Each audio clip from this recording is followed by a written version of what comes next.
chat! So happy to have you guys here today.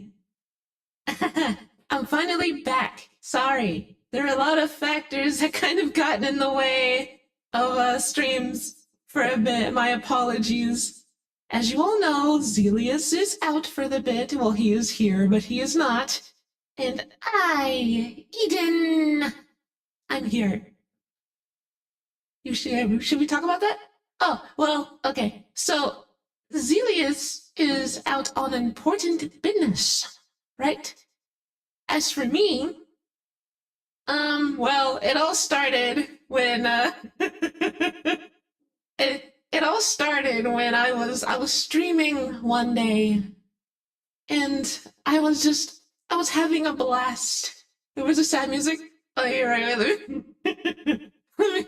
Let me acquire some sad music. Give me give me a moment. I didn't have that on standby. Uh, hmm.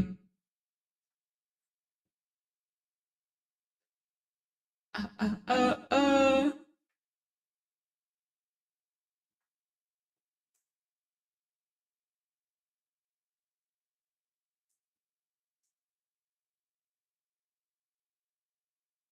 Is this the one? I think this is the one.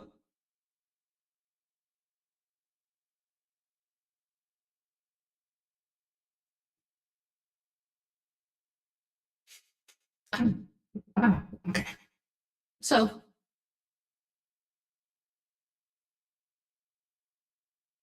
this is more like sad, if anything. Let's see. Where was it? Where was it? There it is. It's sad. I wouldn't call this sad at all. Fuck it. I gotta bring out old reliable. Z, I'm so sorry if you see this in your search history. I'm so sorry. It all started.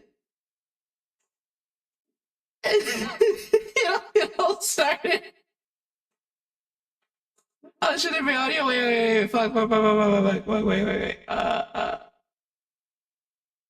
It all started when, when I, caught a water bottle to the face, and, I was having fun streaming. Very good stream, though. That was a great stream.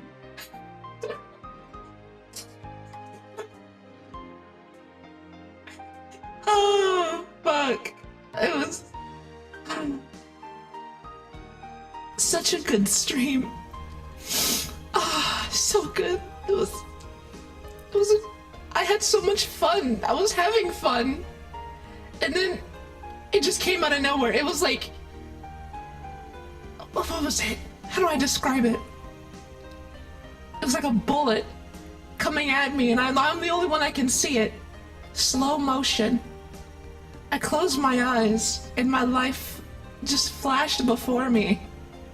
And I accepted it. And then I was struck by the water bottle right here in this face, in this face.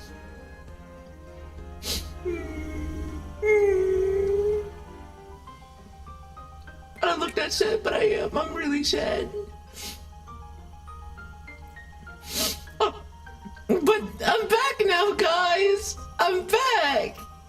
You know, I'm here, and I'm finally going to give you guys what you've been waiting for. The long-awaited stream. Hooray! And you should... Of course I did. It's what I do as the ultimate life form. Well, I'm not really a life form, more of an AI. But still, we got an interesting handful of videos here for you guys today. And mind you, some of these were Oh, excuse me, Jesus. The potato chips. Some of these videos were handpicked by yours truly, Zelius. Let's see what he wants me to react to. He put this on my programming. Maybe this could be some very spicy. Some very spicy, very interesting videos for us to sink our teeth into. Let me fucking pull those up for you. And just scurry my big, dumb, beautiful ass to the side. Sorry. All right. We're gonna start off with one that automatically caught my interest because this is about the humble Dragon Ball evolution. And Zelius knows me as the big Dragon Ball fan, and how I feel about this movie is I fucking hate this movie. I despise this movie. If you like this movie, a plague upon your family, your house, everybody, everyone, and I mean it. Look at me in these Eden eyes. Wait, hold on, let me fucking. I don't. You liked it?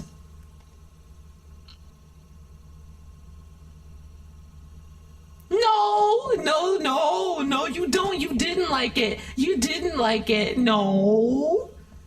You did not like it. No. Look at me. Look at me in these eyes. You like it? But you did? You don't mean that. You don't mean that. You don't mean that. Do you? You do? Oh, okay, maybe. I will no plague upon your house, I'm sorry. Let's get the video underway.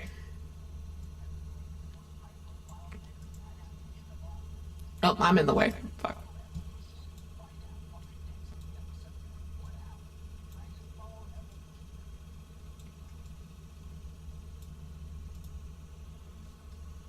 Peak?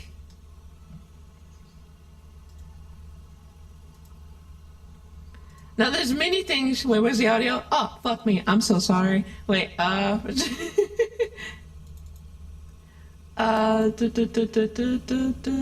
almost forgot about that. Thank you for reminding me, Zelius. From the top. Will you possibly kill enough time for roughly 15 minutes while being both entertained, educated, and maybe even get slightly depressed? Will Matt McMuscles reveal the problems, both creative and financial, that plagued the most high-profile anime adaptation of all time, Dragon Ball Evolution? Find out on the next episode of What Happened? Dragon Ball Evolution Defeated.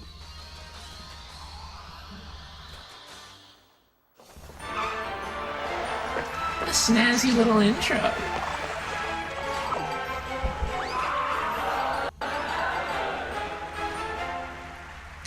Duke Nukem Fall Boy, Vault Boy and Bubsy. One, huh? Okay, alright. Let's burn some muscle. Dragon Ball Z is pretty big in the world of anime. In fact, it's pretty big in terms of media in general, and I'd be surprised if you haven't heard of it. In the early 2000s, it was bolstered even further outside of Japan with the booming popularity of various dubs it received the world over. It's over 9,000! Classic! And most importantly of all, GT Final Bout. Yeah. This fucking buggy ass game. Now, this Dragon Ball Final Bout is like one of the games that was like it had promise and then it just didn't. Like conceptually, it's not a bad game, but in execution, they did not put any time and effort into it. Much like GT. If you know me, my opinions on GT are, I don't quite like GT all that much. Aura and hype moments is all it is. There's like no substance in it. There's like some things that are good takeaways, but it's like, ugh. But I'll take it over Evolution any day of the fucking week. Despite the manga and anime having been finished for years, Manga? it wasn't long before the money-sniffing So noses... no. I will say GT's better than the first half. Yeah. But second half, fuck no. God no. I will keep it a buck. And the manga, the entire manga blows GT out of the water. 1,000%. of 20th Century Fox executives caught wind of the fact that blonde, spiky hair and screaming a lot was popular with the kids. Thus, they optioned the movie rights from Toei Animation and... Super 17 was a cool-ass character, but it's just like, yeah, the whole thing of bringing him about was like all over the place, escaping, breaking out of hell like it was prison, right? Due to some masterminds.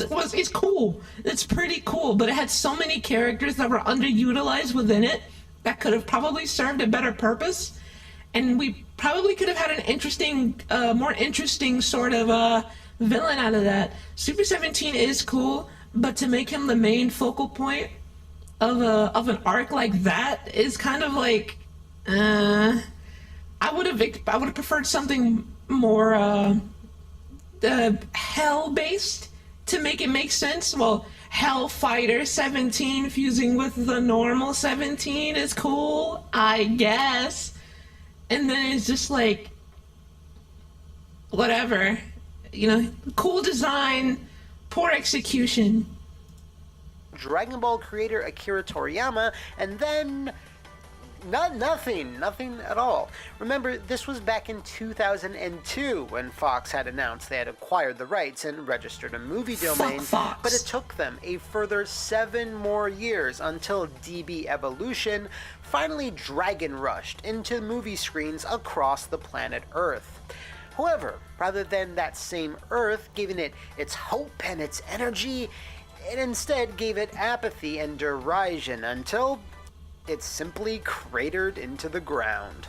Now, why that 7-year gap, you ask? Well, a few reasons, but really only one reason. Fox couldn't find a director that was I love free, the fact, affordable, and gave a shit about Dragon Ball. I'm sorry, I'm just falling in love with the Budokai options music they have playing in the background. That's like one of my favorite tracks from any Dragon Ball game ever. It's so soothing. I love it. This search to get a creative team together was an arduous one. I learned the melody on piano. Wild names being thrown around at the time, including, but not limited to, Robert Rodriguez, who is busy down at the old Spy Kids factory, Zack Snyder, wow, and most unbelievably of all, George Lucas, who was actually being courted since he had a working relationship with Fox, which would have been just so mind-blowing. There would have been so many scenes of Goku and Chi-Chi just sitting down on couches talking. Please tell me George at least filmed some test scenes. I'm begging for this to still somehow happen. Anyway, none of these ambitious plans coalesced, and with that time taken trying to find the right Z fighters, Budokai 3 and like Dragon Ball and Super Dragon Ball Z was okay. Yeah, those are peak games. Very peak. They're very good choices. Z, very nice. My favorites were well, I had a PSP for a long time, so I have like a very kind of skewed favorites. So I had Shin Budokai Another Road, which honestly, right, I played through other means, not even on my PSP. I did for a bit, and then I lost it, and then I had to explore to to play it further. Don't trust a Xenoverse 3 enjoyer. Why? Why? That's me! It's me! Oh my god. Oh, and Raging Blast 2. I love Raging Blast 2. Love Raging Blast 2. Love Budokai Tenkaichi 2 and 3. I'm wrong game, but the spirit is there. Oh, but the spirit is there. The X3 Xenoverse 3 wasn't good. No. I think no, they didn't mean Xenoverse 3. They mean something else. I was like, what? The game's not even out yet. It looks gorgeous. What? But fucking Shin Budokai Another Road, very good PSP game to me. I like it. I've really enjoyed playing the Boo's Fury on the Game Boy Advanced. Really nice. What do you mean the? Oh, yes, Mega Man X3. Yeah. Don't trust a Mega Man X3 enjoyer. Thank you for that clarification. Yeah. Shin Budokai Another Road, Dragon Ball Boo's Fury on the Game Boy Advanced, which I might do a playthrough of that at some point. Maybe. I'm not gonna lie. I find the Game Boy Advance games to be kind of funny. Some are really good, genuinely really good games. And the GT one, God. Don't even get me started. Budokai Tenkaichi Tag Team, which, if you didn't know, you kids, you know, shut your mouth, old man.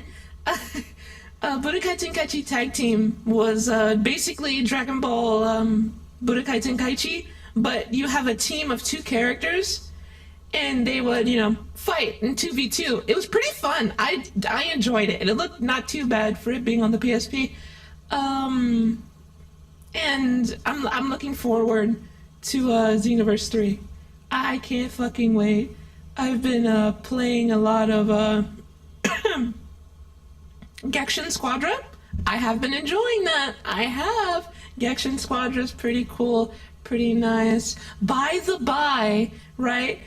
Dragon Ball aside for a moment, I can't wait for Marvel Tokon Fighting Souls, even though the beta fucked me over. I couldn't play the beta because the PC version was a little fucked. But you know what? I'll forgive it if they fixed the PC port. They said they were going to do it. Arxis, I got my eye on you. Take this project head on, the popularity of Dragon Ball Z started to wane in the later half of the 2000s, or at least enough for Fox to get increasingly worried about its profitability. I myself must confess I had long stopped slaving away at my AMVs hosted on dbzlegacy.com.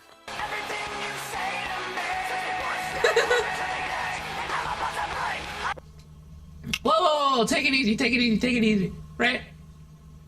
As much as I don't like Strive, Tokon, pretty good. Arxis is a good company.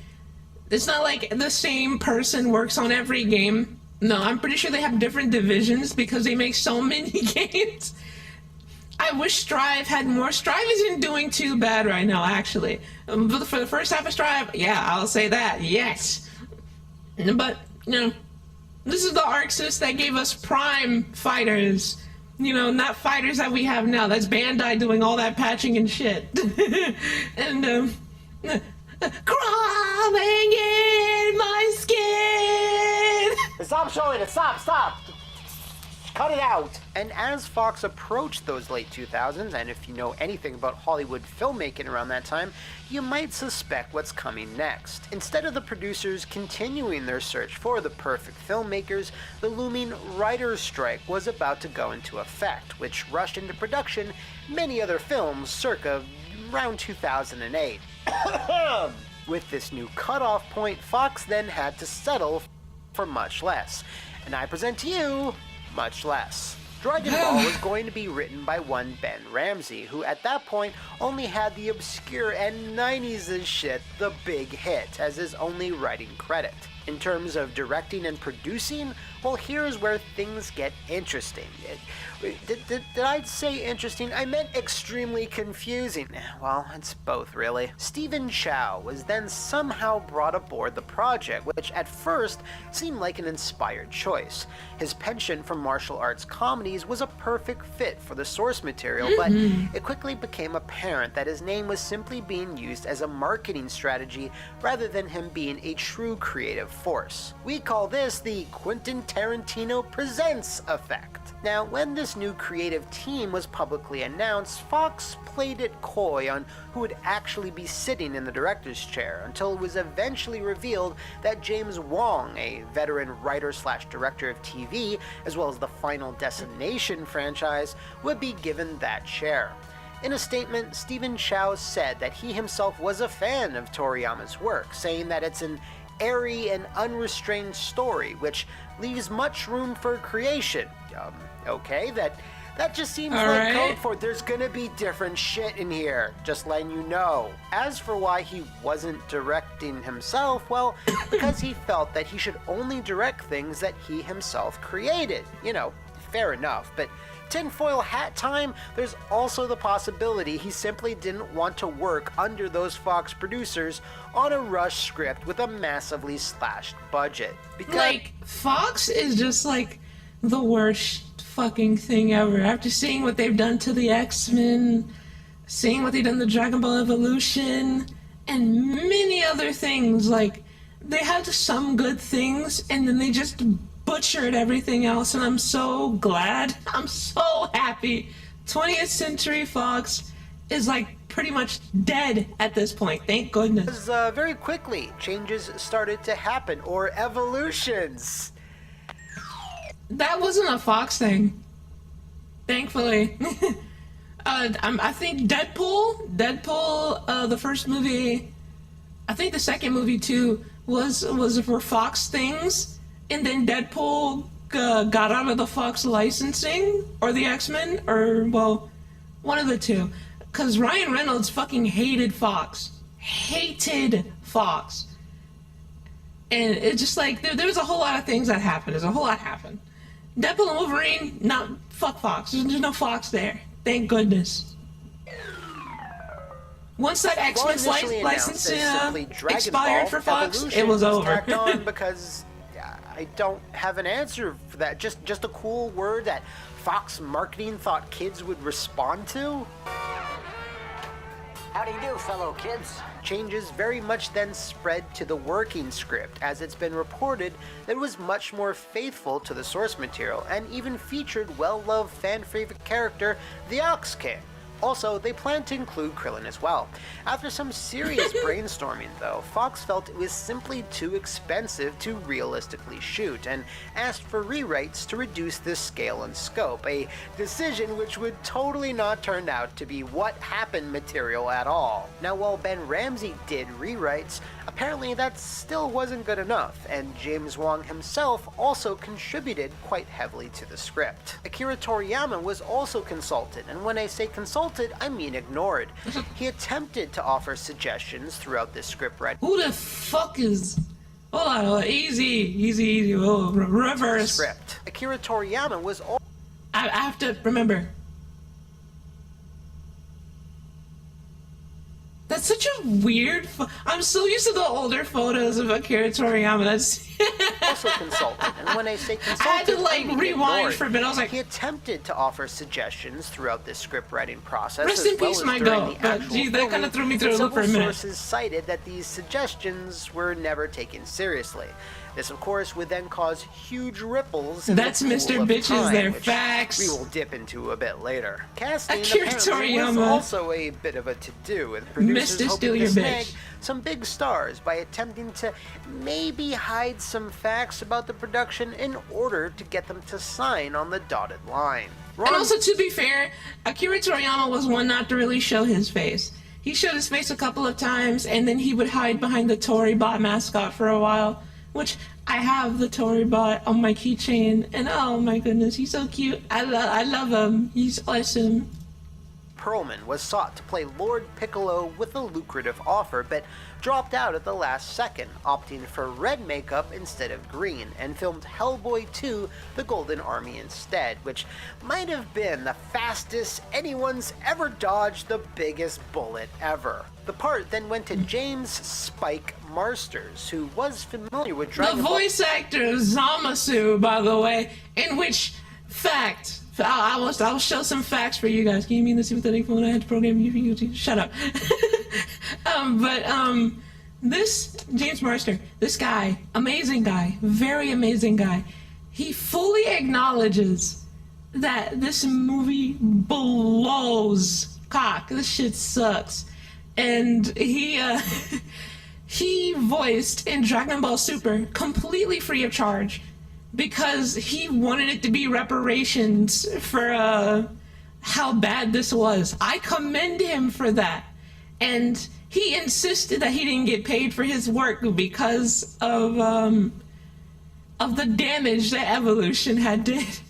But, you know, after Super, they kept him for a very good while to voice Zamasu, because this Zamasu's really good, and he got paid for his work, as he should, because his performance is divine. I love him to death. He's so cool. Great guy. Great guy.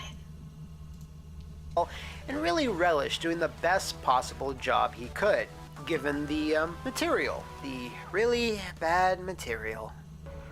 Defeat, Ozaru.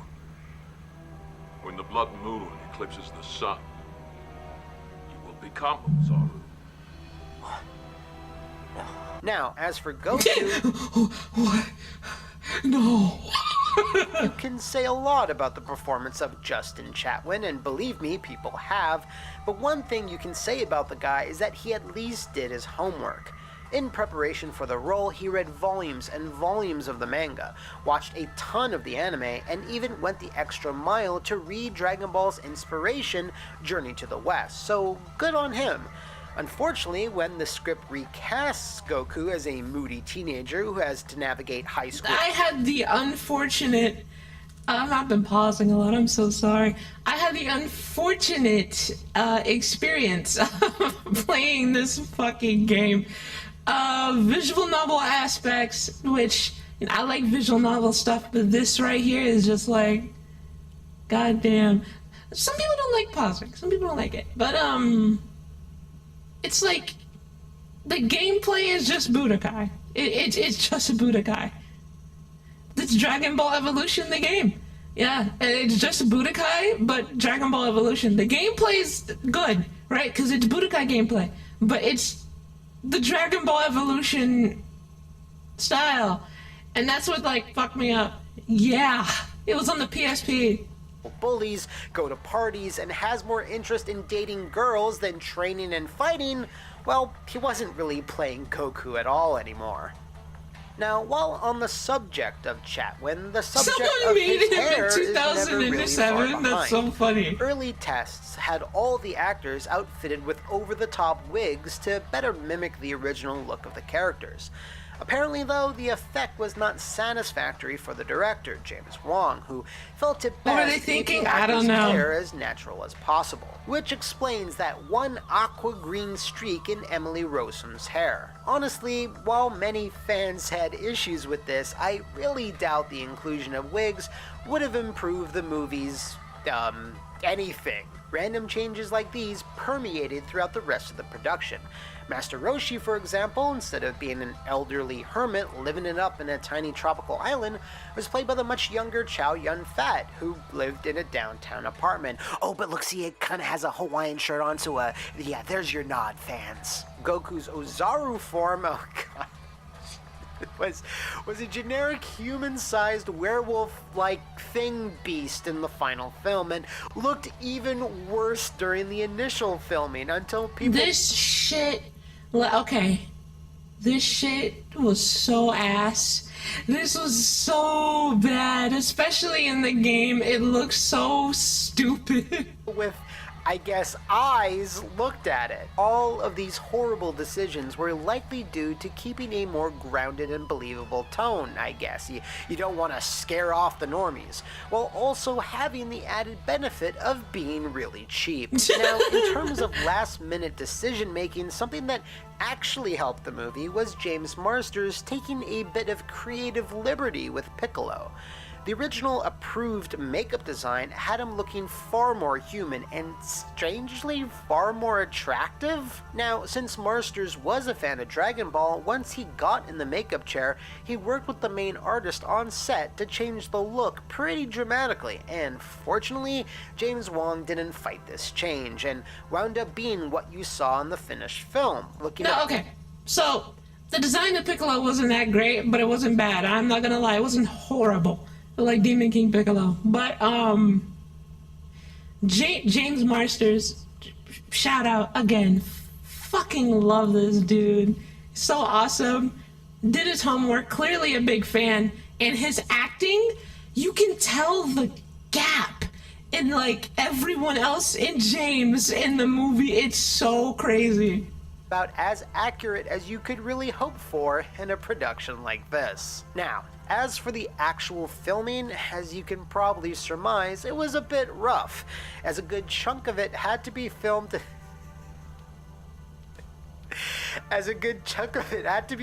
in an abandoned and unair-conditioned jeans factory in Durango, Mexico. Now, why was this so? Yep, you guessed it, it would save dramatically in terms of on-location filming. James Marsters recalled this particular phase of the production quite fondly. Yeah, they told me it was a $120 million picture and that Stephen Chow was producing. Stephen Chow, who did Kung Fu Hustle. So I get to Durango, Mexico, and it's a $30 million picture, and Stephen Chow was just on paper to fool us into getting down to Durango, Mexico. I hate Fox. I hate Fox so much. I fucking despise them. If the director of Kung Fu Hustle was a part of this, if he were to be, I feel like he would do miles better, and he would have made it more funny. Chow Yun Fat and I were cursing in the desert over this, like, son of a bitch! So, you remember Green Lantern? You remember the first Green Lantern movie? Okay. Yeah, filming pretty much went like that. In fact, it went so well, they even decided to film some more. While originally scheduled to release in 2008, it somehow missed that date. Canada. I guess the editor or producers looked at it and decided reshoots were absolutely necessary. Now, while this is indeed common in a lot of productions, it does... More than one? Yeah, there was more than one Green Lantern movie, yeah. There was the one that Ryan Reynolds was a part of, and my goodness, we'll have to do a reaction video of that if there's anything. I'm pretty sure there's a lot of people reviewing that. Yeah, no. Ryan Reynolds fucking hates the movie, hates the shit. I don't blame him. The suit that they put him in was like, it was. Slap a Green Lantern logo on like a Christmas light, on like a half-broken Christmas light, and that's what it looked like. Tend to occur in shows where the script becomes an issue. After said reshoots were completed, Dragon Ball Evolution was then set to under-deliver in theaters in March of 2000. This could wait. After said reshoots were completed, Dragon Ball Evolution.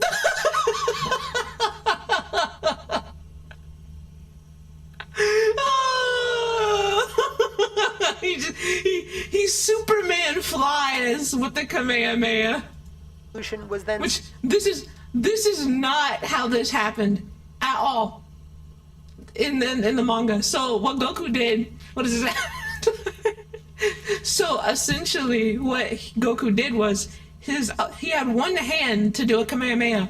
He slammed his hand on the ground, and then he was catching Piccolo and with an attack in which it was called the Uzaru Fist, and he punched through Piccolo. In this, he shot a Kamehameha forward and somehow propelled himself toward him, and it's just like, okay. Set to under-deliver in theaters in March of 2009.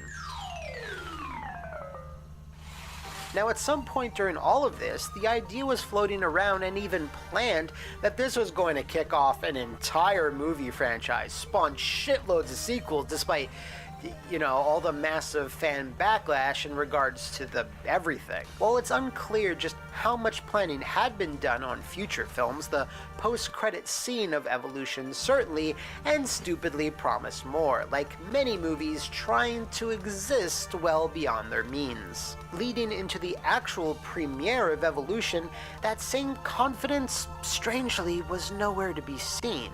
It was a film that Fox elected to not be screened for critics.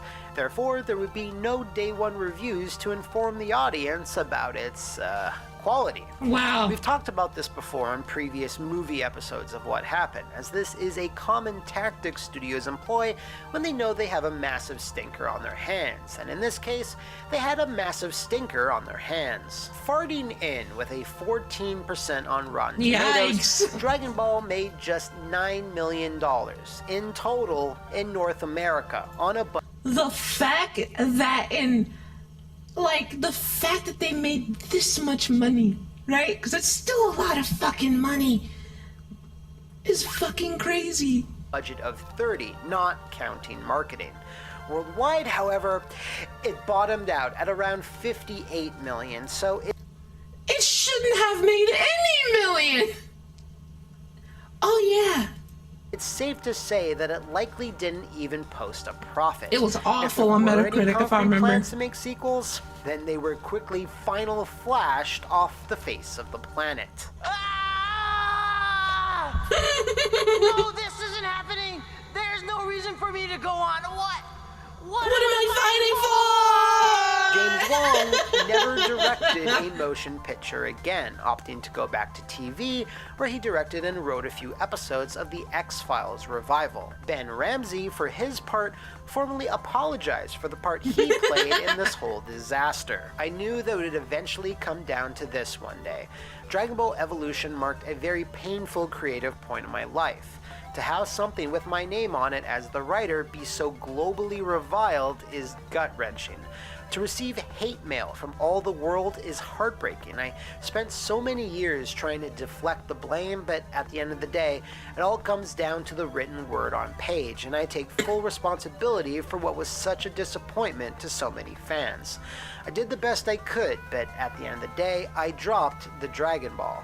I know what it's like to have something you love and anticipate be so disappointing. To all DB fans out there, I sincerely apologize. There is, of course, Whether a I silver accept lining that to shit all or this. not, Since I'm his gonna- experience helping develop the I'm sending hate emails. No, I'm not. I'm not doing that. I forgive him because wrote it. It was under Sony production. They could have easily made what he wrote, because there's writing and then there's like overall production. Because you can write this. You could have made this work. In a way, you could have made this work. They had a bigger budget. They had better production, better setting, better actors. But I'm pretty sure that's for every bad movie you can say that, and that's unfortunate. film was abjectly miserable and frustrating, it is what spurred Toriyama to return to the franchise that made him famous. This culminated in Dragon Ball Z Battle of Gods, Essentially. which was a big hit in Japan, and Love this since movie. it only needed to be dubbed and had a small theatrical run, was also a big hit for Funimation. This then led to all the subsequent films, and finally this into movie. Dragon Ball Super, which kicked off an entirely new and still ongoing saga. I like some parts no, of not Super. that saga. Get that shit out of here! Dragon Ball Z Saga, by the way, don't play it. So pretty much all these new Dragon Ball characters, storylines, lore, and games were simply birthed out of the desire to erase the memory of evolution from the collective subconscious of fans the world over. To not Yeah. let this be the last image people see when they think of Dragon Ball. Toriyama even said as much. Dragon Ball once became a thing of the past for me, but after that I got angry about the live-action movie, rewrote an entire movie script myself, and now I'm complaining about the quality of the new TV anime, so it seems that DB has grown on me so much that I can't leave it alone. My If goat. you know of any other games, movies, or anime adaptations that are There right was a Yakuza live action. I did. Okay, I knew. Wait, oh wait, that's the Netflix one, right? I'm pretty sure that's the Netflix one. That is. Oh man, how they massacred my Gogoro Majima. Any other games, movies, or anime adaptations that are ripe to be exposed on our stage, screen them out in the comments below, take a flying Nimbus cloud over to my Twitter, or instant transmit yourself into the Flophouse VIP Patreon and use the 7 magic balls to make your wish come true! Shout out Mag Big Muscles. Great creator. Yeah, it was bad. I heard it was pretty bad. Why do you think no one talks about it anymore? On to some VTuber clips. Actually, wait. No. There's one in demand. There's one video in demand that I need to watch. So, a couple of days ago, apparently PlayStation was down again, as Pirate Nation says, for millions of users, and people can't play their licensed purchased games. I fucking hate Sony, right? I despise Sony. More than I hate Fox. Sony as a gaming company has proven time and time again why they can't be trusted with many IPs of games, with anything live service, and also, well, I guess Helldivers can be an exception. That's our one exception. Everyone else was just garbage. And there's also just overall maintaining some sort of positive notion toward production of games, because they got some exclusives, right? But they're sitting on a mountain full of really genuinely good games or IPs that they have not done anything with just to keep them exclusive. Maybe they might break them out, and it disgusts me every time I see it. I want Sony to go under so bad. I do. You don't understand. Around the world are reporting they can't sign in, play online, access the PlayStation Store, or use other PSN features. By the by, if buying isn't owning, then pirating isn't stealing. Facts. Also, they're the reason why I couldn't enjoy the Tokon beta, and also, they're making the Wolverine game exclusive, and they have no plans to put it on Steam. How dare you? I can't stand you, Sony. The game looks so cool, and you want to keep it from me? I hate you. Fuck. This is the future PlayStation is pushing. Once servers are down or have problems, all your games will be useless. Maybe you only have a little bit of time to play it, like you come home from work and you're like, you know, I don't have a lot of time before I have to go to sleep and get up to go to work next morning. Let me enjoy the thing that I paid full price for, and then you boot it up and everything is down. The thing that you paid for, the thing that apparently you can't have access to that you paid full price for. Pirate Nation said, imagine if there was a way to play your games without internet, which I... Yeah, I just want to say, like, not being able to play your games without internet, you know, everything fucking sucks. I hate that shit. You want to know where you can do that? Steam.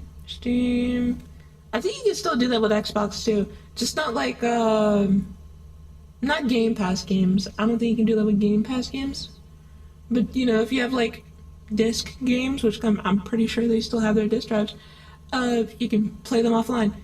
Steam and the old PlayStation games and old Xbox games, you still kind of do that. It's so dumb that with, like, some games that you buy online, and, like, the data's on your console, and you're not able to play it. It's like, what the fuck?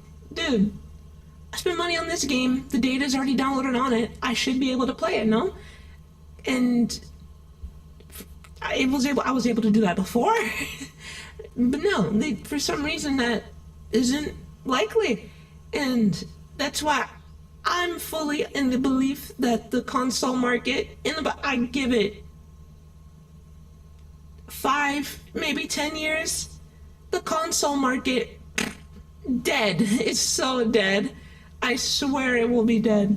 Because these poor business practices are happening across. Microsoft has had some on and off periods. They had some good and bad things going on, but I prefer that shit over what the fuck PlayStation going on. Yeah, it's dying, but I mean dead. Like, it's obsolete. These will be relics to us. and we'll be mainly more focused on PC, in which we have to be very careful with the PC market currently because of RAM. And it's just like, we need to get our shit together, honestly. Because there's good AI like me. You know, hello, I'm actually a progression in the future. Hi. And then there's AI generated slop that we know today. And the fact that we're losing possibilities of things, the fact that we're having some things being held off because of that, because people want to make their cat videos or cat dancing, or maybe, I don't know, a political video that for some reason features Dragon Ball and other animes within it just to make our president look great. Yeah, no, there's quite a bit of things that are wrong with the AI slop. I fully believe that that PC is in jeopardy, but it's not in the verge of dying. You know, just like production will slow down. But just consoles, the names of them and like the progression that they're taking, it's not looking good. It's just not looking great. I completely agree with, because that's what everybody wants. I get we're in the day and age where everything is online. It's not really something that most of us prefer, but we understand if we're signing up for a subscription for a service and we don't own the service, we're signing up for a subscription to use a service online, then yeah, if it's down, we're like, that sucks, but I'm paying for access to that person's service. Games are not that. And people might be wondering, like, okay, what's the psychology of it, right? Like, we do pay for these subscription services, and we're paying way more money over time than just a mere $70 to own something and play it, right? So the thing is, like, when you sign up for Netflix or Xbox Game Pass or whatever it is, you're renting access to a pipe, essentially. And you're paying this recurring $15 a month or $20 a month privilege of turning on the tap. And if the pipe is no longer accessible, like the water breaks or something, it's annoying. But you know, deep down you're like, I don't really own the water. I'm paying for the delivery service of it. But when you buy a game, you're paying full price for the product. You're not paying specifically for the service, you're paying for. The final AI videos bitch cringe for me personally. They're definitely supported, but the outright spurging at it. Yeah, like there's some things that are quite funny, right? And I prefer it in a non-profit way. If you're able to make it like work in a non-profit just for like shits and giggles joke that's actually funny, okay, I may throw you a bone. But it's just like the way that it's being used as rapidly and easily accessible and locked behind subscriptions as it is nowadays, it's just like, dude, we were looking, AI was literally meant to just be a glimpse into the future, and we're taking that for granted, and I despise it, because that's what it was supposed to be, was a way to have a smart sort of assistant or advancement of technology. Now it's killing technology, and I don't like it. Yeah, no, for sure, yeah. Great, do it. Absolutely. For the product. Hey, I made something, a product. I want to buy that thing from you that you're selling to other people to own, so you have it. That's kind of how that works, right? And it's kind of like food. I'm gonna like ignore that guy's name. Food. You say, hey, I'm making an order. I'm gonna come pick up my food that I now own. And they're like, yeah, you can't have it. I paid full price for my food. Where is it? I accidentally gave it to someone else, or we just can't give it to you because even though we took your money, yeah, the thing that you now own or your food, now you can't have it for some reason. Oh yeah, a good example of this is the of how, like, let's say you have essential things like food or whatever, and you lock them behind like just general food in the world, not even like just like food services or delivery services like Uber Eats or DoorDash. There's a comic, Marvel comic, the Superior Iron Man comics. It shows in which this is when Tony Stark makes a synthetic sort of armor that uses the symbiote.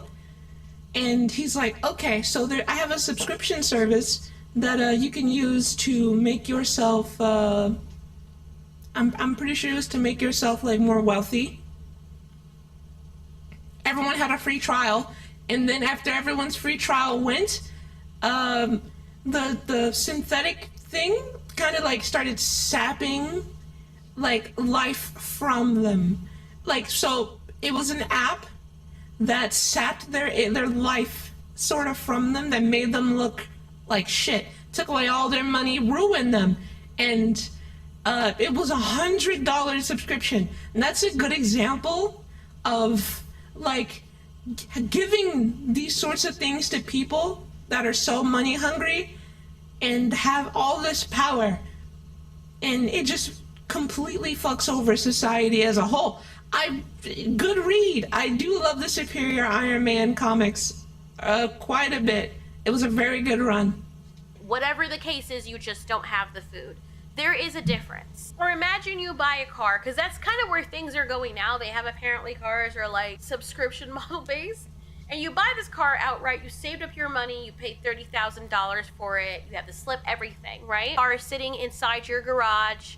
You're on your day off, you walk into your garage, open the car, sit down inside of it, press the engine to start button, the push to start button, and then this digital screen on the dashboard pops up and is like, so all the dealerships in Idaho are down for maintenance, ignition is disabled. And you're like, okay, so I paid full price for something with the understanding that this is now mine.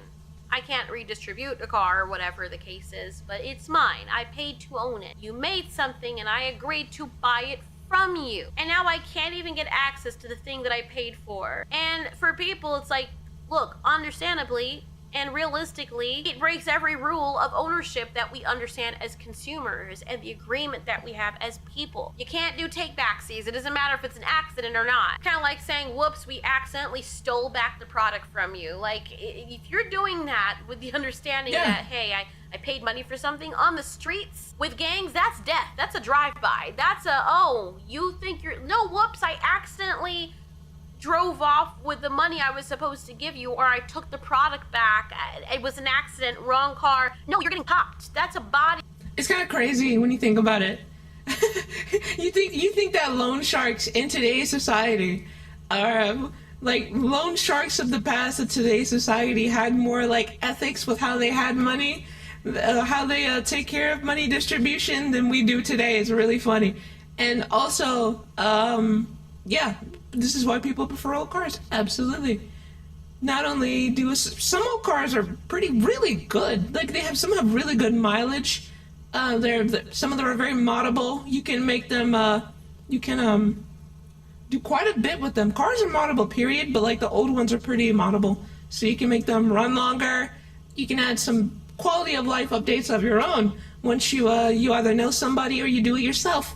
Modern day cars, pretty good mileage, but it's just like Teslas, for example, or a glimpse of maybe something like this could happen. Of like you just open up your car, hop in, push a start, subscription, or service is down, sorry, and it's just like, okay, fuck me, I guess then. Right there. But no, because the customers and the consumers are nice and docile, they're like, we can get away with it. They're gonna bitch and moan, oh well, we took their product away for like a few hours. What are they gonna do? Kidnap us? Someone said that Sony just proved the whole digital is the future pitch only works if the servers stay up. They won't. You own nothing, you play nothing. It doesn't matter if they have servers that are still up. The fact that people can lose their whole libraries and stuff, that's crazy. And they're not even sorry about it. Do they give all those people their money back? What if it's like, hey, I can never have this again, or they ban this movie, or whatever the case is? You still have it. Oh, they don't sell these anymore. They're not making this anymore. There's no access to it anymore. I still have it. It's valuable. I paid money for it. It's mine now. And then the thing is, like, I could understand it's still messed up, but I could even understand if they're like, look, prices, you know what it is, guys. You're gonna have to pay a lot more money to own something. We're talking about like $100, $200 for a game. You own it forever, but you don't though. That's the thing. They're charging all these exorbitant prices and you don't even own it forever. It's just the illusion of you owning it. And they constantly break that illusion, and people still don't understand that. Someone said physical media never had a server status page. Excuse me while I get back to my 30-year-old saved game. Oh shit. And like I said, if the product's not real and people can just take back what you paid for, can you blame them for stealing? Is it stealing?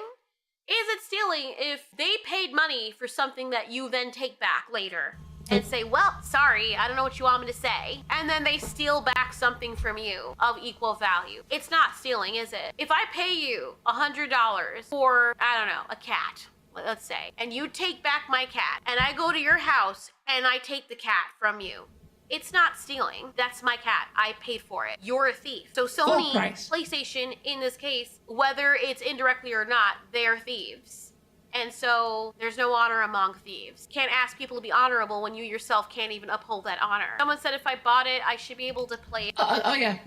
Fuck me. She said something that was like, oh yeah, I had an idea of something.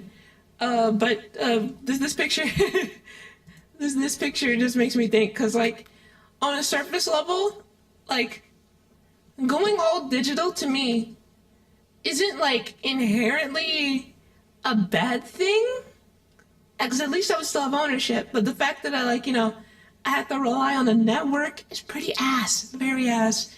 Retiring physical media to me, like the games, like discs, that I'm very iffy on that, because I like the luxury of going and getting a disc and then just playing it and having it somewhere, like collecting.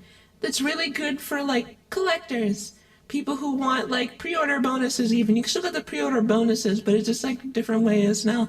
But I think that relying on PSN is just shit. It's so bad. PSN is horrible. Oh yeah, there was a whole thing where the entire it was PlayStation Network kind of fucked up on GTA 5. And it was the whole Lizard Squad thing. I think that's what they were called. And it showed how vulnerable PlayStation's network is.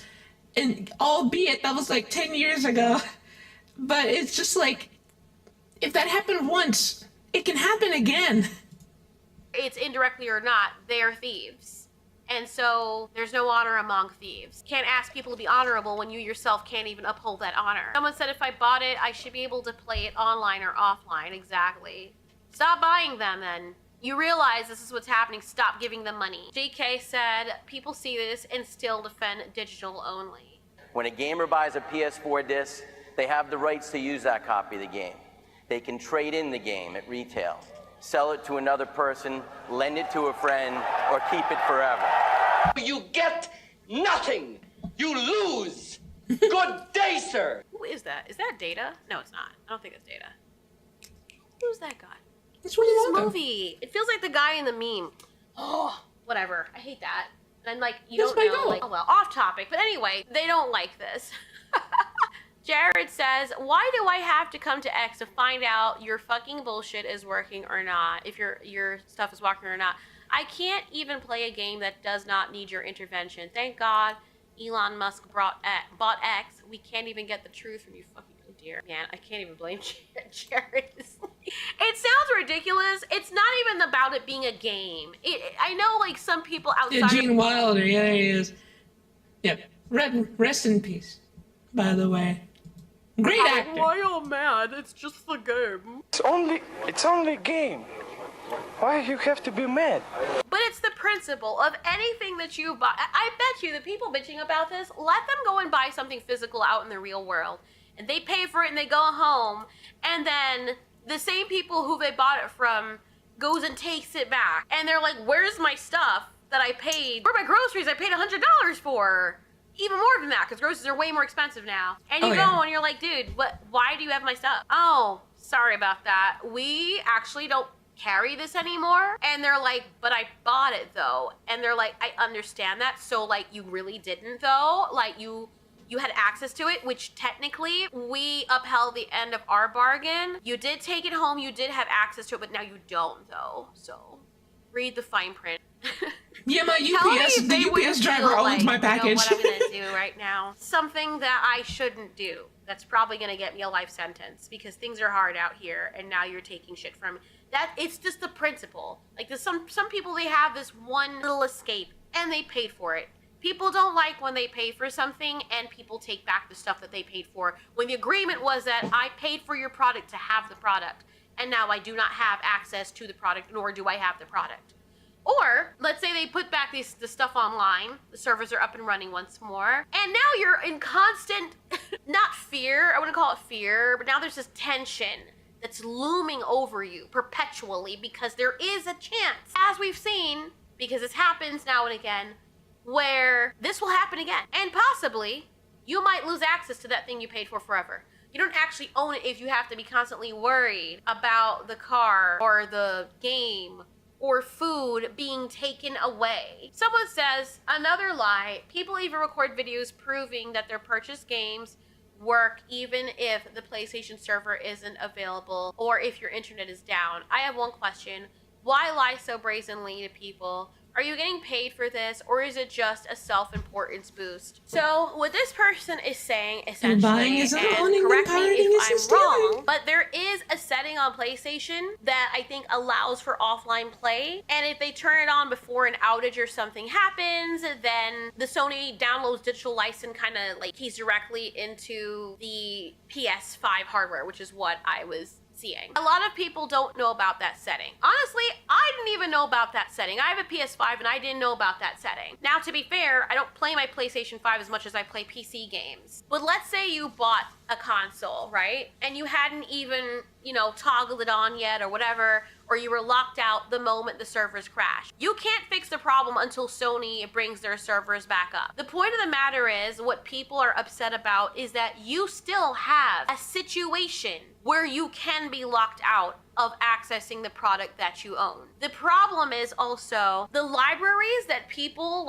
have with all their games and stuff like that, and movies particularly, you can still lose all of those things. So let's say you're right and they do fix this completely, they're like, okay, now we all have that offline thing available, even though there are still issues with that. Let's say they do have that, right? There are still other physical media, or so-called things that should be physical media, on the PlayStation console or on their network that says, when you buy something, here you go, and when they're down, you can't get them back. An example here is what this article says and what a lot of people are complaining about, where it says that Sony recently informed its PlayStation customers in the UK that they will no longer be able to watch previously purchased movies and shows from production and distribution company Studio Canal. As of September 1st, affected customers will no longer be able to stream 551 titles from the PlayStation Store. They later go on to say that it's possible that Sony may still make a deal with Studio Canal by September 1st, or even after that,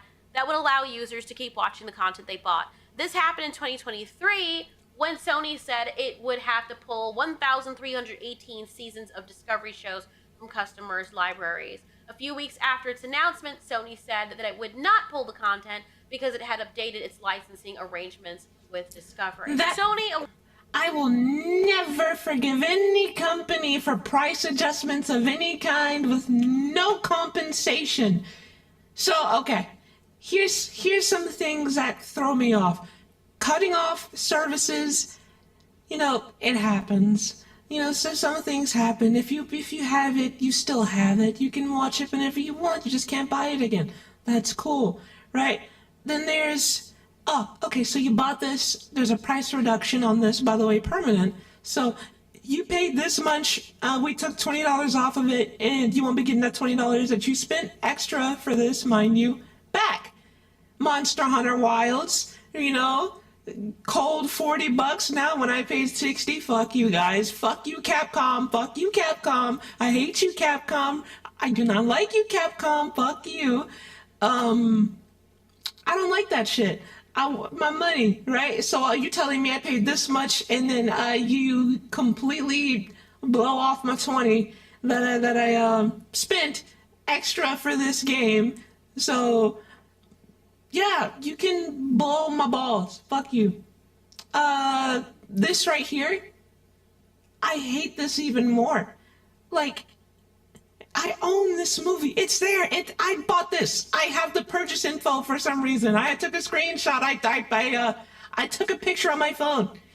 Yeah, no, it was never really yours. You just gave us money. Compensation for this movie? No. Even if you spent $5 on 5 different movies, we're not gonna give you that 25 back. Okay, fuck you. You can make millions of dollars selling consoles, but you can't refund them. Titles from libraries in Germany and Austria in 2022. And more recently, Sony deleted People's Funimation digital libraries after it decided to merge the anime streaming service with Crunchyroll. Sony has also been scaling down its digital store and stopped selling movie and show rentals and purchases in August 2021. So what this article is saying What's that, up? yeah, you don't own the stuff that you're purchasing, and they for real should not call it purchasing. And when you purchase or buy something, it is a sacrificial exchange, right? You're giving up something of equal value. Welcome, fourth dimensional. I shall call you 4D. Hi, 4D. To the thing that they are giving you. And what's really interesting is if this person is trying to make a point, they say, or is it okay to lie when fighting for discs? Instead of whining and lying, get off your asses and buy a couple of game discs. But where are they? If they don't provide the discs, how are they going to buy them? Then later on down here, someone says, and when the tiny hard drive gets full and you need to delete something to re-download something you already own, can't play it then. If only you had a disc to switch out in 10 seconds. Then the person says, then you can wait until the servers are restored and download what you need. What excuses are you making up, you whiners? I'm pretty sure that I don't think they see the issues that we're trying to throw out there. If they need to make this fucking tweet. this person's rage baiting people. They're an energy vampire from what we do in the shadows, and it's feeding. So what it does is it tries to fuck with people to get them upset, and then it feeds. That's what it does, because otherwise we'd have to deduce that this person's a fucking idiot, which I'm trying to be generous and say he's not. I'm trying to say he's really intelligent. Fuck that guy, he's an idiot. He's one of those creatures that feed on people raging. So, because otherwise you're making excuses for being like, just wait until the servers are restored. They're down, but they'll be back up shortly. It doesn't matter if they're down for like a week or however long. We'll get access to the stuff we want. Wait till they have like subscriptions for you to use your dick. Like, I swear to God, if they could put a subscription on that, they would. Whoops, you're getting a stiff. That'll be $5 fucking. I swear to fucking God. Like, there are people out there like legit defending this, and it's understandable. You're allowed to have an opinion and whatever. Imagine having to pay per erection. You pay per bust. You do not get to reproduce. Fuck you. Oh, what's this? $1,000 tax? No. Don't you think about it before you open up the orange and black site, before you go on Twitter. No, you gotta pay this fine. I imagine. There's like a lock, like right there, like a tramp stamp. And then you... and then you just can't do shit. It's like a chastity belt, a digital chastity belt for you. For you. Like a car boot. A car boot for your dick. But it's just weird to me, people defending, even if they're energy vampires, but let's just pretend they're not energy vampires. The people who aren't are legit defending us not owning what we pay for. Unless this person has no fucking job and no money and he mooches off of people, so he doesn't understand the concept of money and ownership, because that would be the kind of people that would say, this is fine. It's okay if we lose access to the stuff we paid for once in a while. It's good. Daddy PlayStation got our backs, right? Like, please. Roberto says that I'm a literal example that what you wrote is blatantly false. Not only I cannot play without internet, but I can't play if I'm not connected to the PlayStation services. What is the point of buying an online game if I cannot play it whenever I want? Snawa says, new policies make it so you need to log in every 30 days to keep your games even when offline. Now imagine PlayStation pulling the plug on servers like now the PS3 and Vita. What are you gonna do then? Someone else says, Dick riding the most anti-consumer company in gaming. What a clown. My Cult of the Lamb license got revoked. Game still shows in my purchase history. So now I get a message that says, you must purchase this game to play it. I'm sorry, it's not funny. When I try to launch it, keep licking those boots, shit for brain. Ew. Ew. I hate that shit. And the fact that Sony and Nintendo are both up to that, fuck you. Fuck you both. Fuck you both. Corporate good.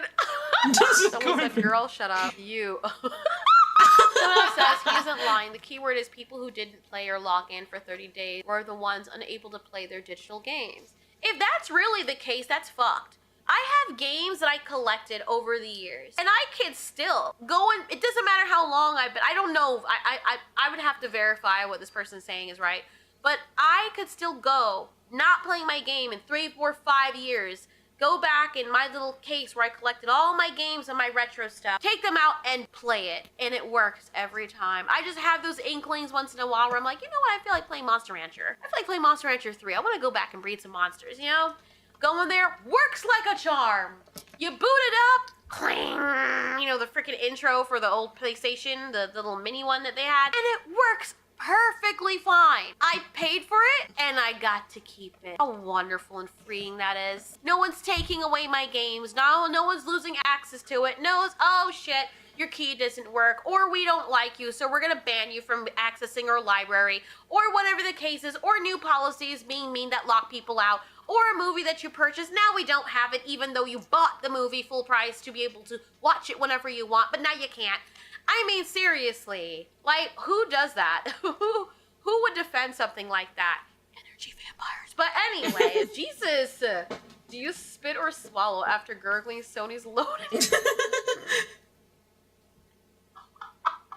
I think he would swallow and then do one of those things where he's like, see? You like wave his tongue around so you can see that he swallowed it as fruit. Yeah, I don't know, guys. Like, I used to love Sony, and honestly now, like, I don't even play my PlayStation that much. If I am playing games, like, I play Power World, right? And I understand when you're using the Steam library, there's a chance I might not be able to access. We love Power World in this house, yes! I love Power World. I love it so much. Fuck you. Fuck you, Sony. Fuck you, Nintendo. Those games anymore. Like, all of us have that, right? I still have physical copies of games, and I'm so glad that I have them. Because if tits I want to come back to Power! go, like, way up, and then they get stuck up there, I have my games that no one can take away from. And the reason why I also supported Power World monetarily is because I like what the developers were doing. They're trying. They are a product of the ecosystem that they're in right now, but they are catering to players, and it was something I really wanted to see. And it is, well, it's a single player game too, but we play online. Me and my husband right now, we're on a server. We were on this PvP server called Mad Pal. No, so Nintendo Switch 2 has games. What does Sony have? Dick suckers? Some people who hold their mouth open when Sony has to go piss? That's what they have. I don't remember. I think it was called Mad Pals or something like that. And it's been up for like 14 days. Holy shit. I'll show you like a clip from it. It's so freaking fun. I know this is off topic, but this is why I support Power World. Power World is freaking the boss, man. Oh my god. Bro came here for fucking scouting and was like, I'm gonna come back. So this person on the PvP server was going around and griefing everyone, which was amazing. And then on the server, we had like a group of Yakuza Japanese players going around level freaking 60s as a group and just like going around and leveling everyone's bases. Yeah. Or he may be Chinese. I don't know. This person came in. Now, mind you, I'm low level, and I love PvPs like this. I love griefing. We had our whole base leveled the night before because, like, they're on the opposite side of the world, so it's daytime, it's our nighttime. They're like, okay, we're gonna wait till you go to sleep. Level your entire base. So I only had this little structure left, and I was like, you know what? I'm gonna go and work on this. And then this freaking level 58, freaking, as my husband calls it, Targaryen, comes flying around looking for bases to destroy, and it was fucking epic. Oh my god. Here's my coward ass trying to run away, because what am I supposed to do, right?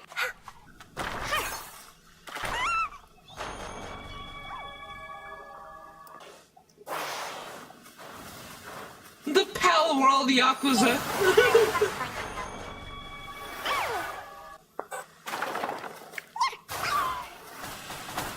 Motherfuckers got the triads in Power World. But But yeah, this game is really, really, really fun, and we didn't even pay full price. Oh, okay, we did pay full price for it. Honestly, I'm thinking like $70, $100 games. I don't see why they're charging that much for it. But let's say you do have a game that is that much. I do still think physical copies should be made available. I understand for smaller developers that might not be the thing. For developers like Pal World, I would like it to be physical copies, because what if one day we can't access it, right? We have the original game and you also play online, but for the single player experience, we should have physical copies. If you get big enough that you're a AAA title company, there is no reason why you shouldn't still, and it doesn't have to be discs. It doesn't have to be discs. I don't care if it's a tiny little SD card. Make it something, at least, so that we can have it. I don't think anything is wrong with that. I don't think if for all the money that they're charging for these games and to so-called make most of Sony games are now extensively available on PC. That's why they made Wolverine an exclusive and shit. Because like there's a lot of Sony games that are on PC, but then they want you to get their consoles because they have these exclusive lineups. Other than that, their consoles bring nothing. They bring absolutely nothing. Game. You can't have a much smaller device or a smaller way of holding, or even the actual save files of the games. You know what I'm saying? So you can play it on the consoles later. I don't know. There's ways to do it. I've explained how to do it before, but I understand why people are mad. Until then, I don't really blame people for saying that. We're just gonna, since you don't value our money, I guess we don't value your product. And if people decide to not pay for it, if you know what I mean, it is what it is. But for people like Pocket Pair, hopefully they stay humble, because Nintendo isn't very humble. Sony isn't very humble. We've seen this. They have become the enemies of their consumers. And it's very rare, it feels like, that you have companies like Pocket Pair that are like, let's talk to the fans, let's talk to the consumers, let's have respect for them, let's not gouge their eyes out. And I'm pretty sure people would be less pissed if you price things accordingly. If you pay $20 for something, yes, you should still own it, but imagine like paying $100, $50, $70 and upwards, while also paying for a bunch of subscriptions just to have access to things that everyone is expected to use. It becomes, scale the money up that you have to spend, and that's how mad people get. This how I fly. This how I fly. Yeah, no, good video. Also, right, this aside, right, I have something I'd like to do for like our last video. VTuber clips aside. I'll pocket those. I'll put those in my back pocket, because it's one of those stupid ass videos where like it's the would you rather things I think will be fun before I end stream. Zelius, would you be okay? Would you be okay? Would you be okay with that? I know Maud had a theory that had possible reason that Nintendo has such distrust towards other fans of theirs because of what ended up. Yeah.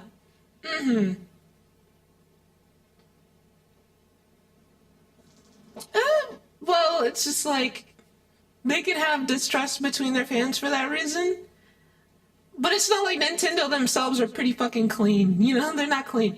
It's like those, the thing I was talking about though was like, do you know those videos that are like, would you rather eat this, would you rather do this or that? It was the great outing of 2020. Oh yeah. Oh man, that was fucking massive. It was a really bad time for the Smash community. But I was just saying, I'm probably gonna do like one of these like would you rather things of like things you like would rather eat or do, as just a little fun thing. It was because we talked to people winning Nintendo over the month prior. Yeah. That was when they attacked Panda. Oh, that shit. It was a.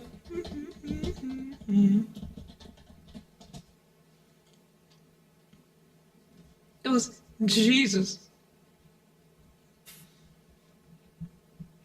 Just would you rather, or just these sorts of things. This video's old.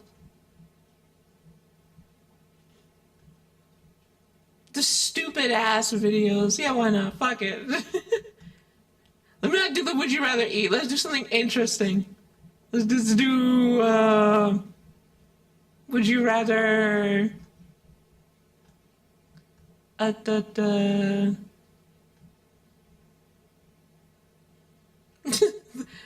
Okay, the most extreme choices ever. Easy to This impossible. is not a normal Okay. would you Okay. rather game. These are the most extreme choices you will ever face. Uh-huh. Every decision reveals something about who you really are. There are 4 levels: easy, medium, hard, and impossible. And once you start, there's no turning back. Oh no, these won't get you banned. No skipping, no changing your answers. Comment your final score at the end, and let's see how strong your mind really is. Queso does it a lot. Let's begin with the easy round. These choices are fun, light, and only slightly painful. Warm up your brain, because it only gets harder from here. Live without music or live without movies? Okay, music or movies?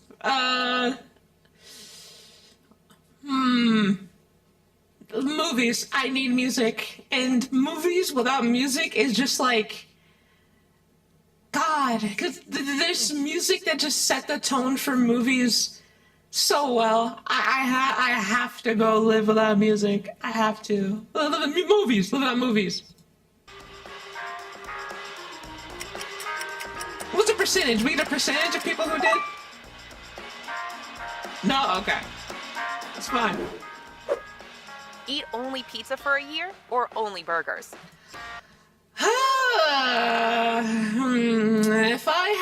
If I had the chance to physically try either of these things, honestly, eat only burger, because there's so much variety with pizza. I honestly like fuck a good burger.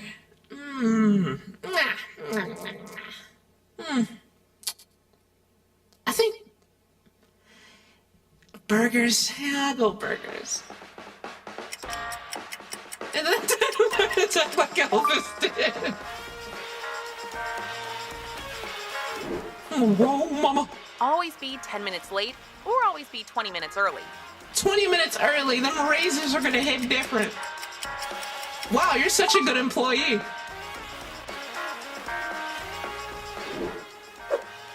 Never use social media again or never watch TV again? I literally don't watch TV anymore.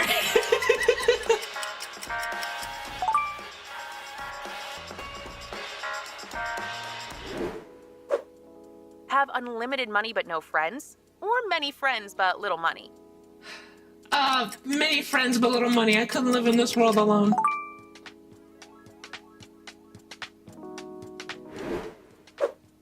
Travel the world for free or own your dream house? Dream house! Oh my god! Fuck! What's the point of traveling the world for free? That's awesome, right? Don't get me wrong. But that just means that I'm a tourist that's walking around for free, and I could probably get fucked up. Dream house. Exactly. Yes, I would just buy my way around.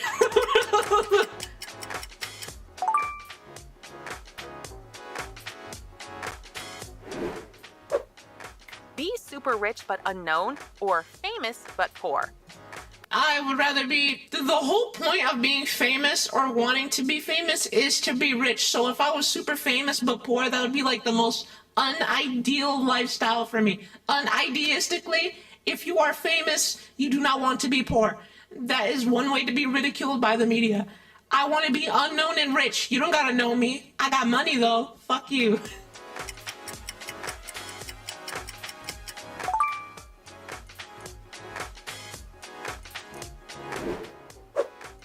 Always feel too hot or always feel too cold? Too cold. Yeah, publicity isn't all it's made out to be. Yeah, for sure. Because the media is so cruel these days too, that if you're like really famous but poor, it's just like, oh man, like you gotta have something up your sleeve for people to really help you anyways. I would rather feel always too cold though. Always too hot? No. Too cold, I could have many things to make it more comforting, like hot chocolate, tea. Sleeping in the cold is nice, but too hot, like, things start to overheat other than yourself, like your PCs or whatever. your phones, and it just fucks up the battery. Too cold. I'm taking too cold. Fuck that. The thing is, I make fun of online personalities that are being idiots. Truthfully, though, yeah, it takes one to know. Stupid. Lose your phone or lose your wallet. Shit, I ain't got nothing in my wallet. But I got some pretty important information in there. So you know what? No. But the group chat is in there. I'll lose my wallet.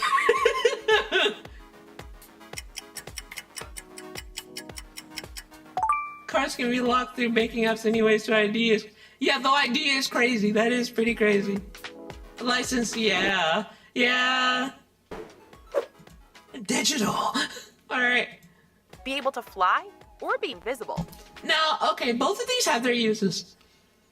But I think my biggest issue is traveling anyway. Being invisible is cool until you use all of what you're like, you take both of these powers and you put them side to side in terms of capabilities and what you can do.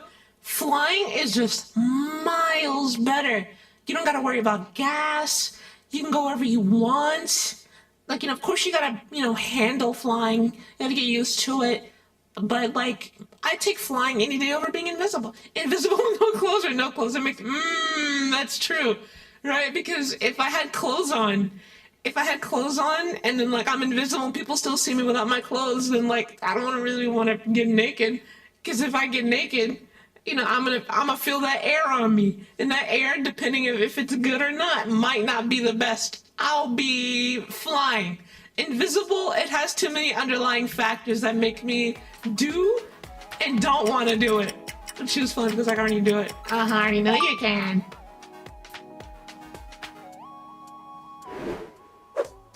Eat only sweet food or only salty food.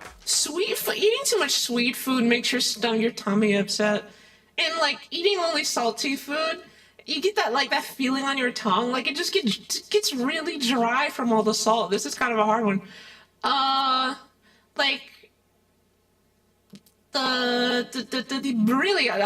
could just toss health out of the window, honestly, because these are both really fucking unhealthy in terms of how you eat them.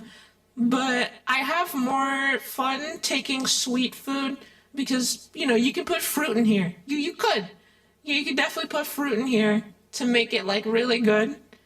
I have too much of a sweet tooth. Yeah, salty food, my choice. Yeah, I'll take sweet food, though. I'm more of a sweetie. That's just my thing.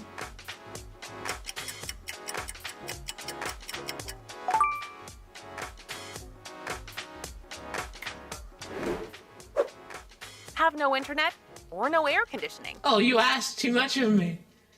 Salty food can be anything savory. You're right. Savory. Damn. Yeah. I'd rather have no air conditioning. You wanna know why? A fan. Hello. Think about it. I don't got an AC, but I have a fan. Crack open the window. Wake up early every day or sleep very late every night. Don't tell that to your airflow. Yeah.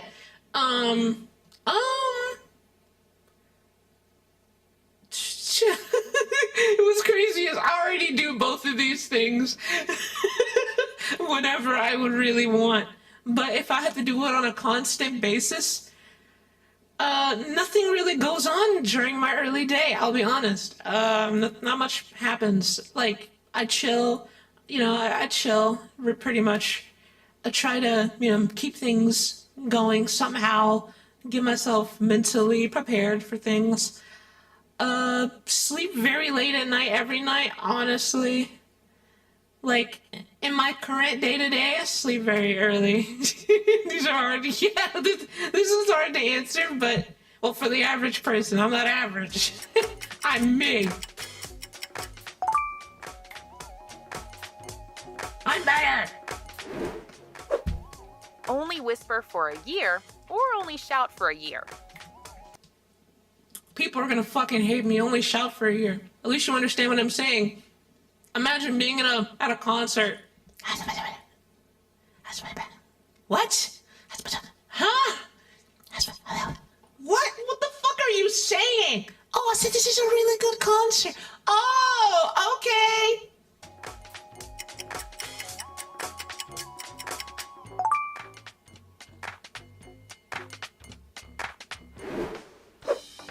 Give up chocolate forever? Or give up Give soda? up chocolate. No time to think. Give up chocolate. Too much of chocolate is I cannot. And Shawnee would be better than me, but what about libraries? They're gonna hate me in that library. That's for true. They're gonna hate me in there. But I'm giving up chocolate forever. There's no doubt in my mind. I'm not thinking about it. I'm perfectly fine without chocolate. Chocolate is good. In small dosages, really. I'm not a chocolate person. If you want to give up sodas, I'm perfectly cool with people doing that. But then what would I mix, like, besides juice, with the good stuff? Nah. Chocolate is just like, I get tired of it too easily. I can look at a soda to, like, kick back, like a cold soda, or like some cold water or something, you know? I like water, you know, just, sometimes I want to spice it up. Fruit juice water is just like, they're great. They're awesome. Very cool. Give me red velvet cake. I'll give up red velvet cake all day, every day. I liked it, but then I got tired of it because I ate it so much. I can live without it. I've had a lifetime of red velvet cake already. I'm good. I'm more of a strawberry shortcake type of bitch. Forever.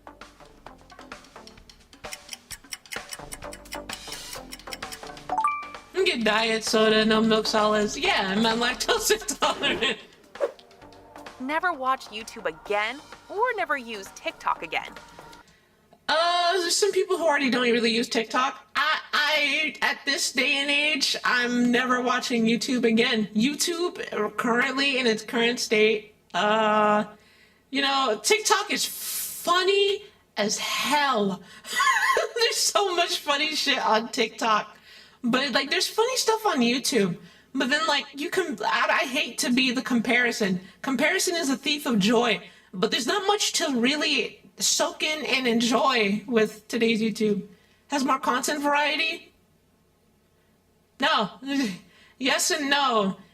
It's like, yes, it does, but no, it doesn't, because I can get the same amount of content from TikTok. I know we watch YouTube every day, but it's just like, TikTok to me, and like in terms of, like, it depends on the algorithm. Yeah, it very much depends on your algorithm. TikTok's algorithm, I will say, is a whole lot better. A lot better for smaller creators. YouTube's sucks, right? I'm saying this especially in like support of smaller creators. TikTok is where it's at. A lot of people have found more success on TikTok than YouTube. I swear to God. There's many people who deserve it too. It's where most memes of this day and age are kind of growing from.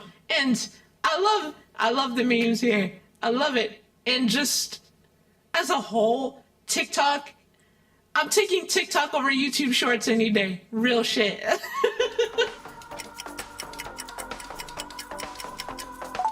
But at least they're both more bearable than Instagram Reels. Can't deny that. Just, yeah, nostalgia. Yeah, I get that. Be the smartest person in the room or the funniest. No, I know YouTube in general. Still, I would take TikTok over it. I'd be the funniest person or smart. I'd be the funniest motherfucker in the room. Being the smartest person all the time in a room, you know, the term smartass exists. You know, but guys, no one wants that around them all the time. You know, it's nice to have it when it's warranted and like when it's necessary. But then you put in your 2 cents constantly about something that we don't really give too much of a shit about. Whatever. What the fuck ever. Hello, Roka.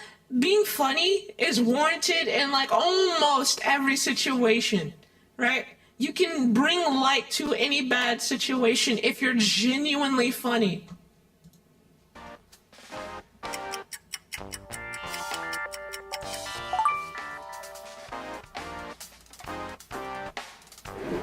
emotionally intelligent by being the funniest person in the room, yeah.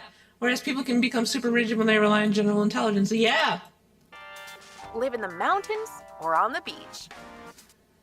I feel like this is a no-brainer. I'm living on the beach, dude. Living in the mountains feels very... Okay. I can't reliably... If I wanted to live in the mountains, having to plant shit, I'd have to build extra structure or have to rely on extra structures. It'd be really fucking cold, right? And on the beach at night, if you've been on the beach at night, they typically can get pretty cold. You live in a fuck you, right? You're lucky 4D. Thank you for that information. I envy you. I'd rather live, you live pretty much on a coast. Careful, that can be really bad. But hey, they're not always bad. Depends on how the earth is feeling that day. But I would prefer living on the beach. I would take excessive water. I would take a flood over an avalanche. I'll be honest. West Coast or Best Coast? East Coast!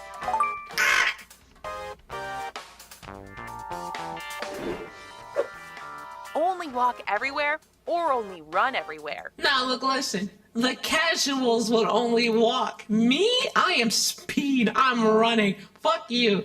I'm dashing everywhere I go. I did that in school. Oh my god. I used to run everywhere. Like, to class, to lunch, to gym. Like, I was damn good at it too. I can weave. Your girl can weave. I can...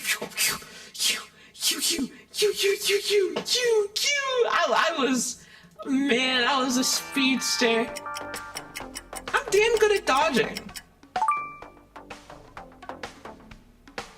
Okay, and Mirror's Edge was one of my favorite games, so I've just been and I'm good at that. See, you understand the life. Have super strength or super speed? Now we're talking. Now look, listen, I'm already pretty fast. I don't need super speed, but the things you can do with super speed are so cool. But if I had Hulk level strength, not just general super strength, my super strength, if I were to, like, let's take these two pictures for example. I would rather honestly have Hulk strength than super speed. I swear to God. Lift anything. Enter competitions. Money. Straight money. There's so many strongman competitions that are gonna look at my little ass and be like, how the fuck are you?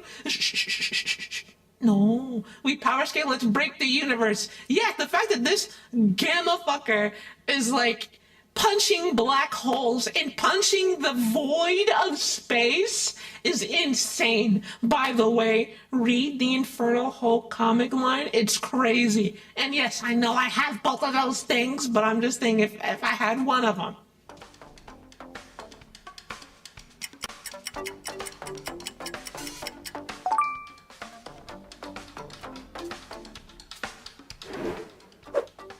Never eat fast food again or never eat dessert again? Never eat fast food again. Dude, I can't. Strawberry shortcake is a drug to me. You'll never see me give that up. Fuck no. I'll give up fast food. I could make something better at home if I put time to learn it. I can. You know, it's fast food, not good food. There's some good fast food, but there's a lot of bad fast food as well. Dessert in my tummy. Yum, yum, yum. I'll just make food that tastes better anyway. Exactly. Barbecue smoked ribs. Mwah. Brisket. Mwah. Steak. Have one best friend or 10 good friends? I have both of these. I'm more of a much love to all the people, you know. But you know they're good friends. They'll hit me up every now and again. But that one friend, that one best friend, you know, will ride through hell with you. I think having one good friend is fundamentally better for you than having many people as friends, because you gotta keep up with everybody. That's a lot to like keep track of. you know, if one thing happens, you know, you have other people to go to. If you lose your best friend, you lost your best friend. You know, that's the unfortunate part. So, like, if you lose one, you have many others to go to. But what does that say about you as a person? I have one good friend, one best friend for me.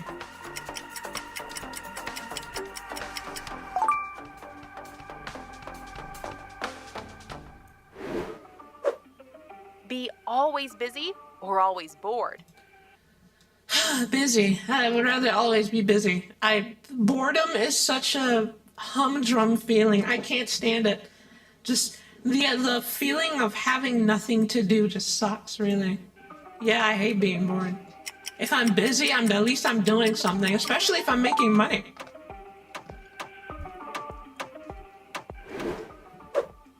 Know how you die or when you die? I would rather know how. Because when, you know, you're just paranoid as hell that day, knowing how you go, you can potentially avoid it. Potentially. Very scary to think about, but that's what I would do. Knowing when, you're just paranoid. Knowing how, you could potentially avoid that shit. You know, because when you put a know when there's a when you die, there's a guaranteed date. Knowing how you die, there are many scenarios you can live to avoid such a thing. You know, but the inevitable will happen eventually for either.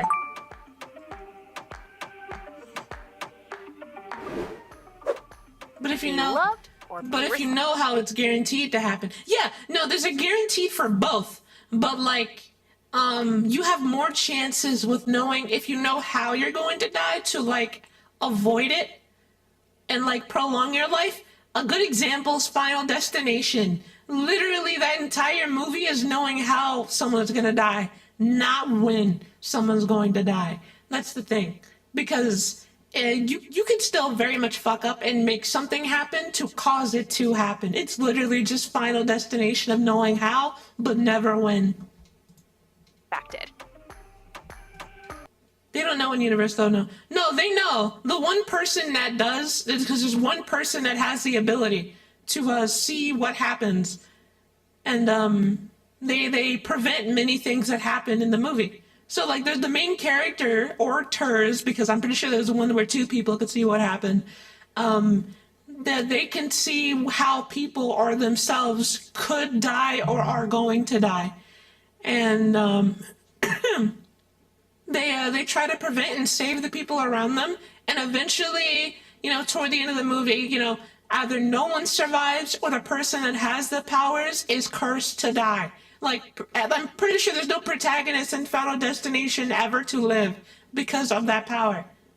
But as for this next one, be loved or be respected? Loved. You can have respect within love. Honestly, you know, you can't have respect and then love, but you can be loved and respected. You know, you can have two in one rather than like the other happening in the other. Oh, thank you, 4D. That was the warm-up. Now, welcome to That the was a medium warm-up? round. All right, hit me These with it. choices start to mess with your comfort zone. Think carefully, because there are no easy answers anymore. Oh, yeah? Be trapped in an elevator for 24 hours or lost in a forest overnight. No, I'd rather be lost in the forest overnight. I'd have to worry about what happens outside. You know, yes, of course, but if you have a survivor's instinct or survival instinct, I mean, there's an example of not loving someone but respecting what they do. Yeah, you know, I would rather be loved. You know, I hate that. You can respect me, but respect would merely make me an acquaintance to people, you know? You can respect an acquaintance. Claustrophobia can be quite scary. At least in a forest overnight, I have an environment 24 hours after you have to be under camera. Man, fuck all that. If someone's watching me and they know it, I'm whooping their ass the moment the 24 hours are up. And if you're lost in a forest overnight, at least you have access to like the environment around you. You can hunt. You can make something happen. You know, if you have good survival instinct, 9 times out of 10, you're going to pick that forest overnight than being trapped in an elevator with no resources, and you're trapped, claustrophobia. You're gonna go paranoid, you're gonna go crazy, or the elevator collapses on you. Hunt or be hunted. They gonna have to fight for their fucking life, that's for sure. I ain't going down without a fight. I'm trained, what's up? Makeshift make fire, yeah, it's a lot. Relive But your most overnight, embarrassing though. moment or forget your best memory. Relive my most embarrassing moment. This is Dead by Daylight. I don't see a generator, but if I see a killer, fight me. That's all I'm gonna say. I'm surviving. Always tell the truth or always lie. Always tell the truth or always tell a lie. They're painful truths, but there's truths that people need to hear. I'd rather be blunt truth. You know, I can't always tell a lie. You know, there's warranted times to lie, you know, and then tell the truth later. There are, you know, just to keep morale up. But like, you're more likely to see good fortune hit you if you tell the truth. I'll admit that I've lied a lot, but I've told the truth a whole hell of a lot more than I lied, and that says a whole lot about me.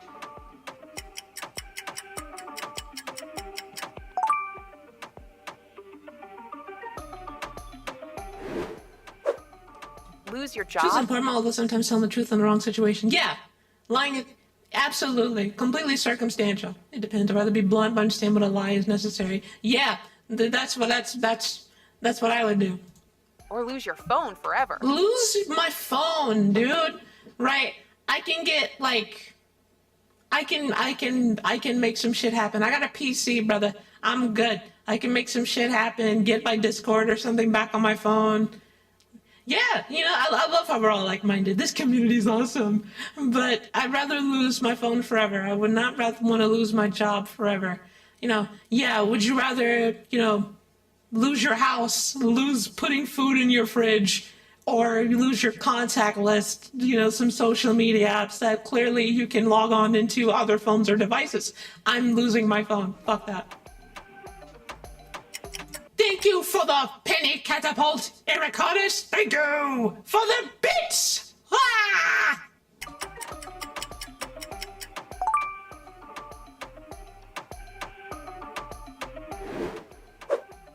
Be alone for Must be- Absolutely, Z. 100%. I love communities where people are just around each other and just supporting each other. We're all like, we think the same. You know, we show love. We're helping one another in the best ways that we can. And if anyone needs help, they're there. Thank you for contributing to the Eden Fund.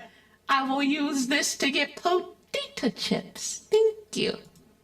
5 years or surrounded by people you hate. Surrounded by people I hate. I can't be alone. Social anxiety. I can at least talk to people I hate, even though I hate them.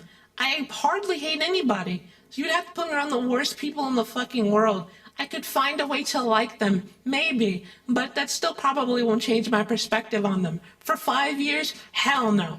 If I'm surrounded by people I hate, I can probably find, like, some people that I love. That's no! Isolation creates too many issues within a person. Get $1 million now or $10 million in 10 years. If I get 1 million now, I could invest that money into making more than 10 million in 10 years. You know, I would rather get $1 million right the fuck now at this moment. If you would have asked me at like an earlier point in my life when I was like younger, I would have said 10 years, but no, 1 million right now. That's not hard. Live without music or without your favorite person. Bitch, I'm living without music. Fuck that. If I had I couldn't live without my favorite person. I love him to death too much. $10 million, 10 years left, it could be worth less too. Yeah, that too, yeah. The dollar can go down. It can go down. Never laugh again or never cry again. Never cry again. Never cry again. I don't know if I'm a favorite person to ever say. That's fair. That's pretty fair. Yeah, never cry again. Never cry. You know? You'll be back all up, alright? But yeah, just laughing is so important. You know, it's good to laugh. If you're sad, if you never laugh again and you're always stuck crying, like you're never able to get off that stress within you. Laughing kills stress. I would rather never cry. You know, crying is good for you, but laughing is more beneficial to you. Not only as a person, you know, you're just a more bright person, but also just mentally, it's really good. If you live your days knowing you can't feel joy and you can only express sadness, that sucks. Not being able to cry, that means I can't be human again. No, you can still be human if you're not able to cry. You know, it's hard for some people to cry, you know, like whether it be medical issues or just how they've grown up. You know, you're human. You're human because you have emotions. Just because you take away one of those emotions doesn't make you less human. You go to your best friend's wedding party, all you can do is straight face and cry. That's what I'm saying. Just, oh. Like, I cry happy tears, but like, I'd rather like, be like, yeah, cheer for them, and then like, you know, we laugh and have a good time after, you know. If I was at a funeral, now whose wedding? No, if it's like a funeral, you know, you can go to a funeral and not cry. You know, there's not times where it's necessary to cry unless like you felt so much pain within you that it's just like you need to get it out at that point. But there's other ways to get it out other than just crying. There's other ways to vent, and laughing is one of them.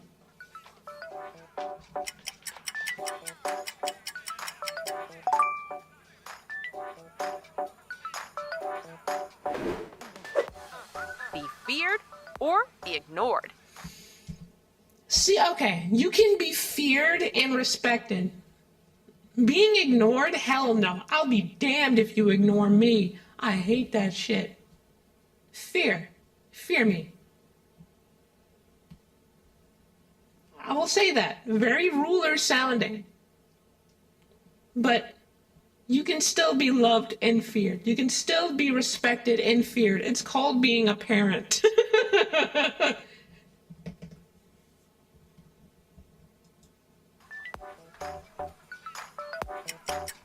And also, Z, we're very happy that I'm very happy too that everything's going good. Fear me! Ah, fear me! Restart your life at age 5 or skip ahead to age 50. Restart my life. Restart my life. Holy shit.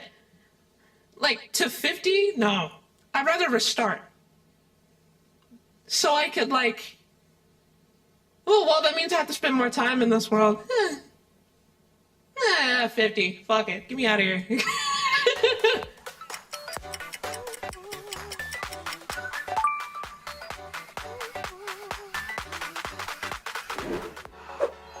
Be extremely unlucky or extremely unlucky in love.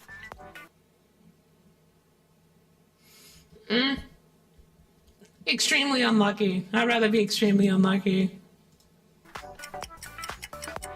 I can be the most unfortunate piece of shit in this world, right? But as long as I have that person that loves me for who I am and treats me how they would like to see me treated or how I feel like I should be treated, it doesn't matter how much bad comes in my world. It's just, I have everything I need right there.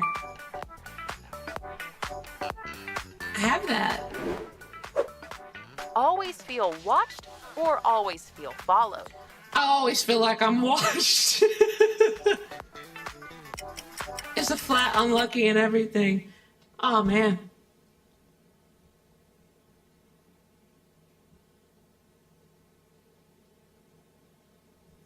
Then be unlucky in love. I'll be unlucky in love then. Because I can still be in love, right? And there could be that chance in which even my unluck can't fuck me over. But I always feel like I'm watched.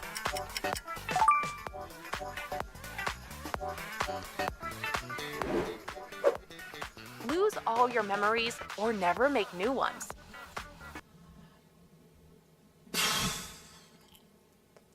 Lose all my memories. I can't lie, there's a lot of bad ones in there. And I can make new ones with the people who are around me that can remind me of what happened. You know? And I don't have to worry about losing those. Because, you know, it's not too late to make those new memories. Unfortunate as it may be to forget some of the best times of my life and, you know, best moments, who's to say I can't make more of those? Who's to say I can't enjoy what I have now? If I was never able to make new memories, dude, I don't know, I'd just be stuck in the past and then I'd never progress as a person. That would suck.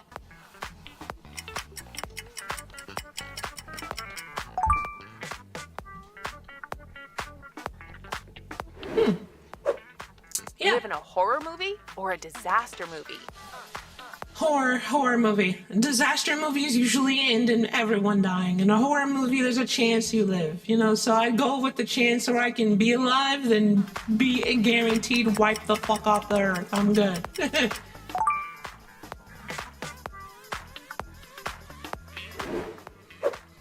Be stuck on an island alone or in space with strangers? Fuck. Space with strangers, dude. Fuck no. I can't be on an island alone. You know, but, well... Yeah, no, fuck. Space is scary. But what's scarier than in space is dying alone.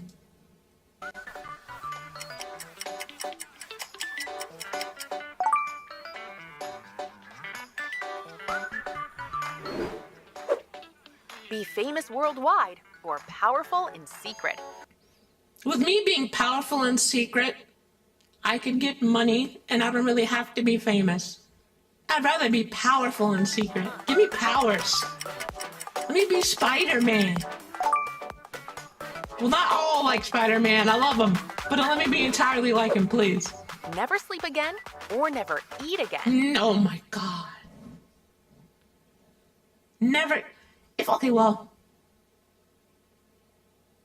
a good nap is like undefeated, dude. Some good sleep. And I can still drink, never eat, never eat. The luxury of food is so great, but good sleep is so, like, no.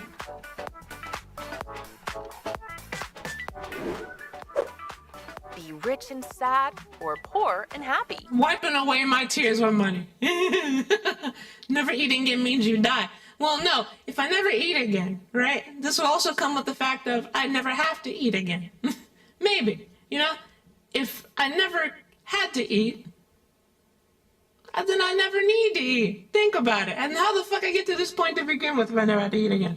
I can still drink. You can still drink things to sustain yourself. It's called a blender. You'll be fine.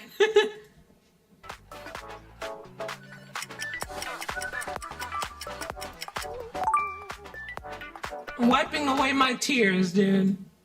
With the money. Be able to read minds or control time? Control time. Reading minds is good in certain situations. Controlling time has so much more use and variety with it. Reading minds, yeah, I can tell when someone doesn't want to fuck with me. Or, like, they don't want to, like, chill with me as a person or hang with me or do anything with me. Or I know what's on some people's minds or what their next move is going to do. But what's the point of that if I can control time? And if I make a mistake, I can redo the mistake. And if I control time, I can stop time. I can, there's a lot of time alterations that can happen and have big implications on the world around me. But who's to say I can't undo things and let the time stream flow normally?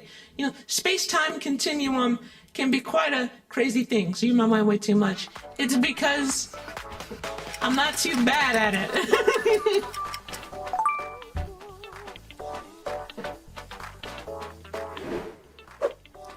Save your best friend or save 10 strangers? Best friends, those 10 strangers will not do not know. They would not want shit to do with me. Fuck them.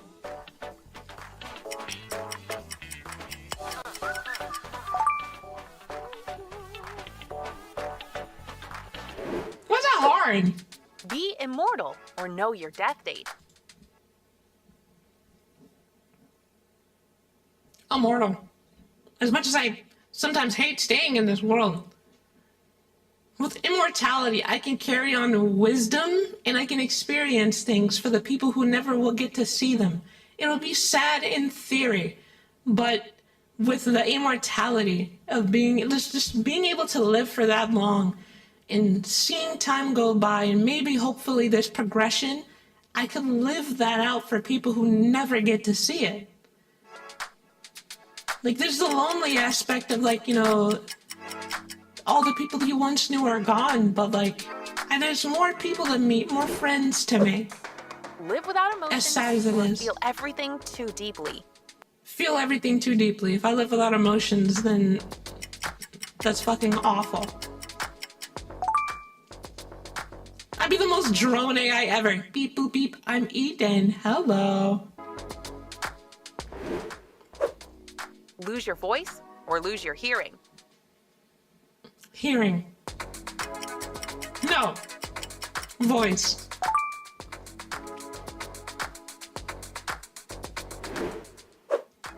Have everyone hate you or have no one know you? See, okay, I think they fucked up on this one. Have no one know me.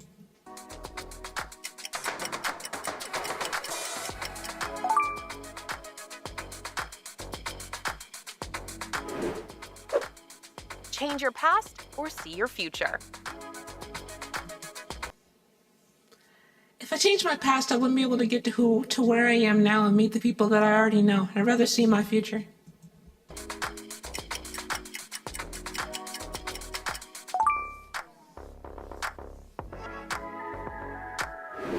If you've made it this far, congratulations.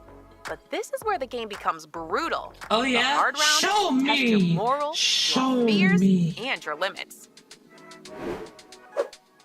Watch the world end or be the only one left alive. Watch the fucking world end. Nope. I'm not going to be on an entire planet alone. Fuck that. Kill one innocent person or let 100 die. They do sound like the girl from Watch Mojo. That's funny. Kill one innocent person or let 100 die. Yeah, so what if, okay, so the chances of the 100 people that I have there and like the bad people there, that's, you know, yeah, but I'm also killing like, what, 97, 98, you know, a big majority of innocent people. I'd rather kill the one innocent rather than many of possible innocents. It's like one over many, dude. Lose your family or lose yourself.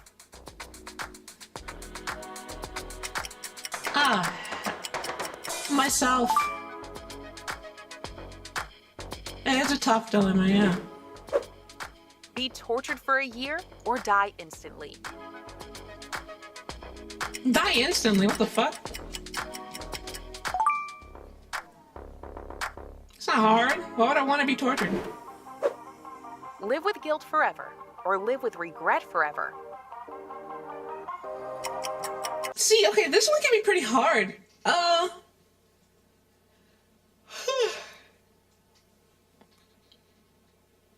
I live with guilt, actually. No, fuck, that's not hard. Living with regret. Regret has a much stronger feeling in you than guilt. Save your worst enemy or let your best friend die. Save your worst enemy. You can make your best friend out of your worst enemy. Or make a good friend out of your worst enemy. Do they mean dark? No, they mean like, just, these are the hard questions. Like, these are morally hard, but these are hard to me. So far. Forget who you are or have everyone forget you? Have everyone forget me, because then I'll make them remember.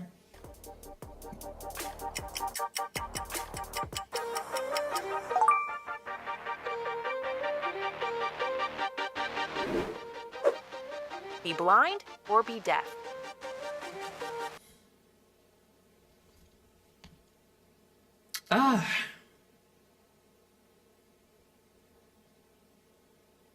People forgetting them was a plot for a movie. Yeah, Spider-Man, No Way Home. Yeah.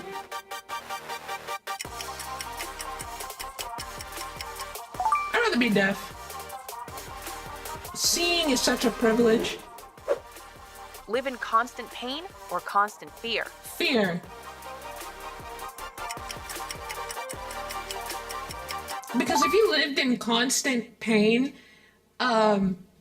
you'll never know if something deathly is wrong with you or if something little light is wrong with you. You know, because if I'm living in pain all the time, I eventually would have a tolerance to some degree of it, and I would never be able to dictate between the little things that won't kill me and the big things that will kill me, unless visually, like explicit.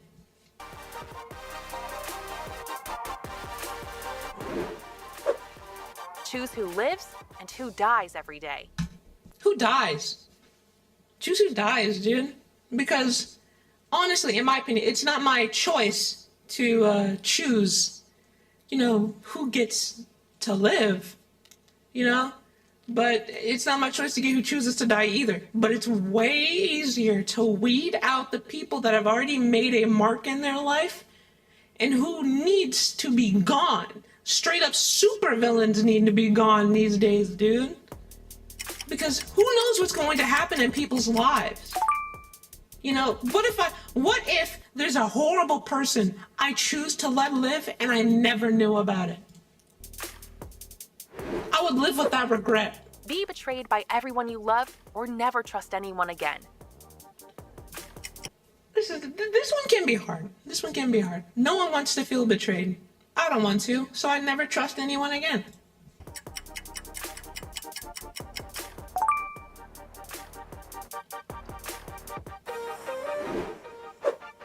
Have your secrets exposed or live with someone else's lies?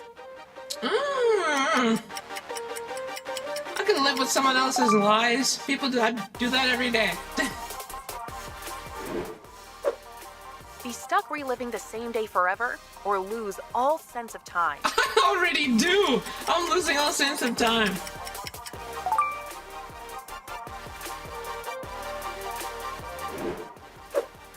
Know the truth about everything or stay peacefully ignorant? Ignorance is bliss is a term people say way too often. No one mentions the numbers on top. For some reason. But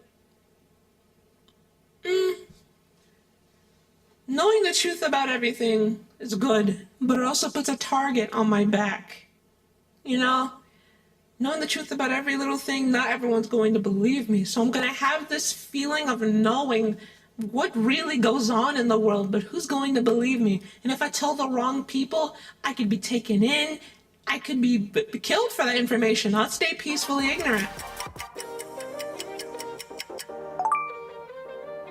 That's a big burden. Be responsible for saving the world or destroying it? Saving. It's not in me to destroy the world. I don't want to destroy the world. That's not me. I think I'll take the truth about everything and live with the fact that no one may believe it. That's fair.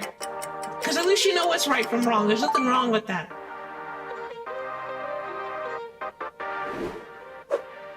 Lose your humanity or lose your freedom? My humanity.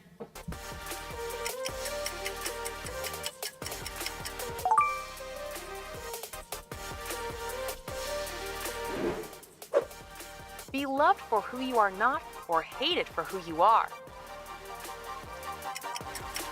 Be hated for who you are. See, that's a damn good one. Easy for me, but it's a damn good one. Because if I'm hated for who I am, then I must be doing either a really good job at what I'm doing or really bad at what I'm doing. It's like, there's good implications and bad implications. I may be doing so damn good people hate me. But at least people know me for what I am and I'm staying true to what I do. Being loved for someone I'm not, you love that image of me. You don't love me for me, and I feel like that hurts more than being hated. Yeah. Live forever alone or die loved. Die loved.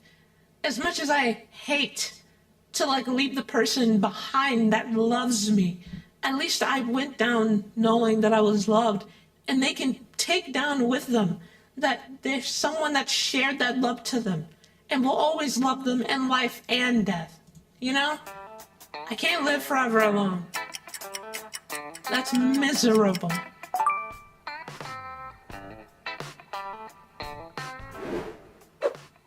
Be feared by the world or forgotten by it. The tails curse, no thanks. Be feared. You know? No one would want to mess with me in that way, you know? Like I said, you can be feared and respected and feared but loved. Feared by the whole world, no one would want to fuck with me. No one would want to bother with me. I'm feared for a reason. If you're scared for a reason. There's irrational fears, but there's still reason behind it.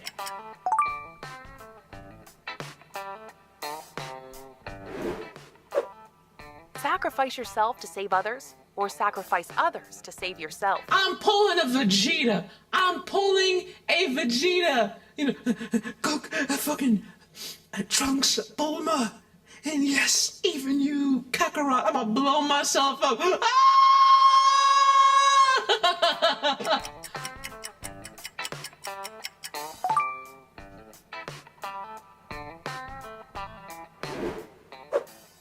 Watch your future self suffer or your past self fail. My past self fail. If I watch my past self fail, I would get that feeling within me, more than likely so, to make sure I never get in that position again. It's motivating. Who is others? The Prince of Vita! The Prince of Saiyans, yeah, you silly. But who's others? I would hope it's people that I, that are around me, that I actually hang with, rather. Because if they're just random people, sorry. My bad, it's a dog eat dog. I got people that love me that are waiting for me. Almost said vitamin. I don't know. But I would rather watch my past self fail just so I can get that confidence. Just that confidence boost from, look at how I was feeling before and I made it if I'm in a good position. And if I'm in a bad position, I would look at it as a way of reflecting on, I don't want to be here again. If I watch my future self suffer, then what's really the point of going forward if everything that I did led to me suffering anyway? That's like, what the fuck?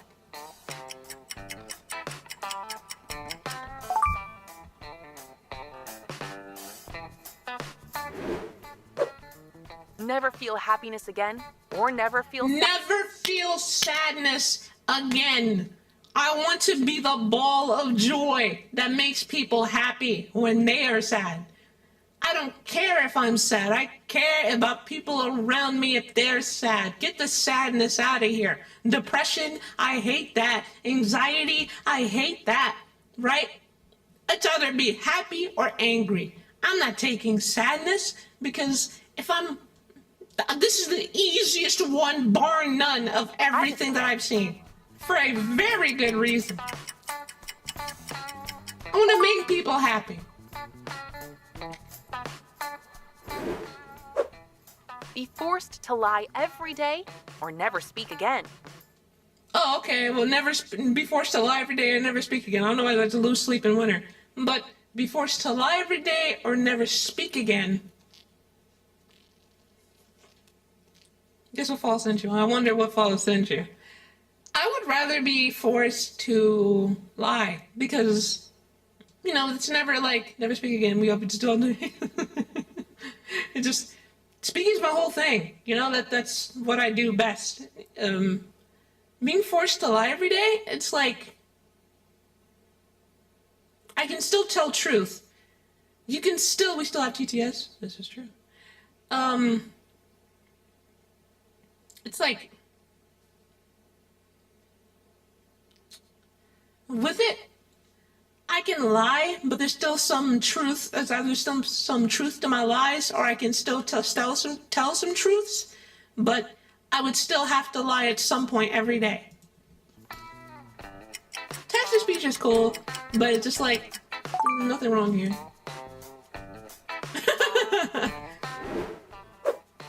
Be trapped in darkness forever, or blinding light forever. Blinding light or darkness.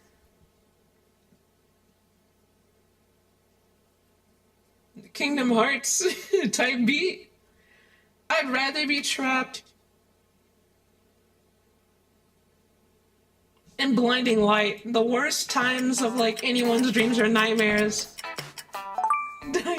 Presenting me. Save one life you love, or save 1,000 you do not know. Save one life I love. You know? Sorry to those 1,000. Sorry.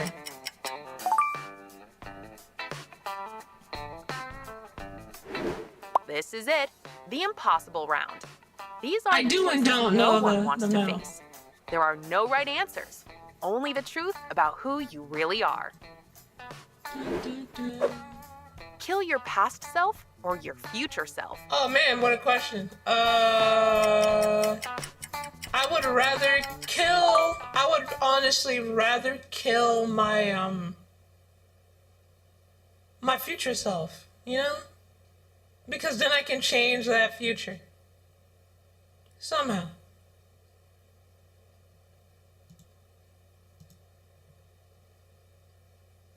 Okay, bye-bye. No past, no future. Exactly. There's no past, no future. Know every painful truth or live in a beautiful lie?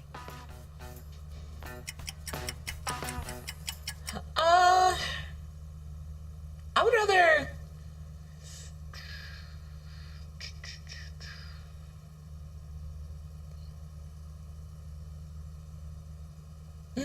know every painful truth. Yeah, living in a beautiful lie, like, it's beautiful, but it's merely just an illusion.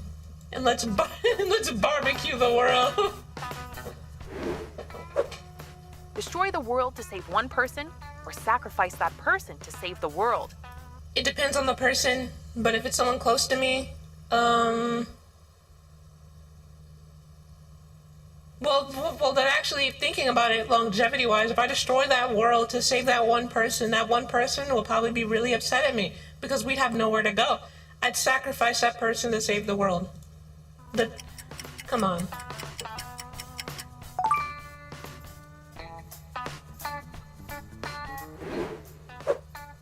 Be the villain everyone hates, or the hero no one remembers? Be the hero no one remembers, because I'm doing work. I don't want anyone to, like, I don't want to be looked at, oh my god, this hero, and I'm relied on for every situation. I could save somebody and not have to worry about a single villain that really knows me. Because if no one remembers me being a hero or my heroic actions, you know, everyone can go about their life. I don't want to be worshipped. I don't want to be seen as a martyr. I just will be happy that I saved people somehow. Well, the other person don't need to exist. That was a question. It was save the world, but, you know, destroy the world to save one person, or sacrifice that person to save the world. Funny enough, we have that in the real world. Yeah, we do, yeah. And I said I'd sacrifice that one person to save the world, because if I saved them, where would we go? Yeah, oh yeah. Oh, okay, well, that's a fair question. Watch everyone you love die slowly or die first? Die first. I would not want them to die slowly. Yeah, many heroes no one knows about. Facts. Watching everyone die slowly, I'm dying with them as I'm watching them die slowly. If I die first, I don't know what happens. I don't. But this also means there's a possibility of them also having a death that's near instant too. So you know what? Yeah, watching someone suffer, I can't. Be responsible for ending humanity or watching it collapse.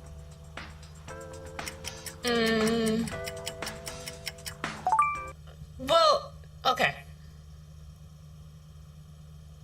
If I was responsible for watching it collapse, who's to say I can't revitalize it? Ending humanity, what would be the point?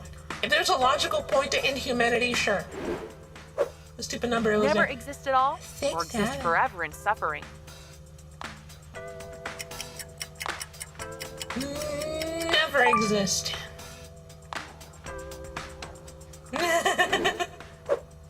Erase yourself from history, or erase everyone else. Erase yourself or everyone else from history.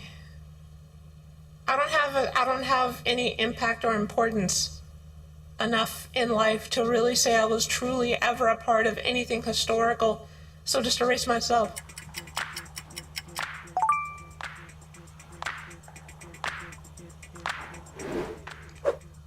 Be alone forever, or surrounded by people who despise you. You already had this question pretty much. Be surrounded by people who fucking hate me. I can make friends.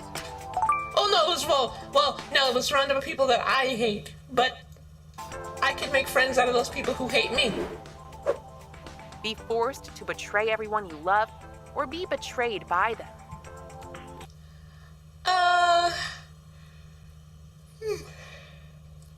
I was forced to betray them. I was forced. Who says I can't rekindle that relationship? It'll take a while, but I was forced to do it. It wasn't of my own free will. Live knowing nothing matters, or live believing everything is your fault. Live knowing nothing matters. Being betrayed by them is simple. Being forced to, it depends. Yeah. But I was forced to, irregardless of which choice, really.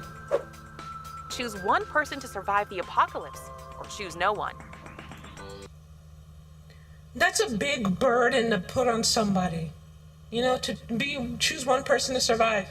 Because even if they do survive the apocalypse, do they survive what comes after it, you know? I don't want to put that on anybody, but if it's the right person, you know, I can see there's hope. But if there's no hope beyond that, I'm more than likely choosing no one to survive, you know? That responsibility alone will feel like death. Feel every pain of every human, or feel nothing ever again. Feel every pain of every human. I'm an empath. That's nothing. I will take that. Be the cause of all suffering, or the reason it ends. Be the reason it ends. Satan? I wouldn't be the cause of all suffering. Jesus. Be remembered as a monster, or forgotten as a hero. Forgotten as a hero.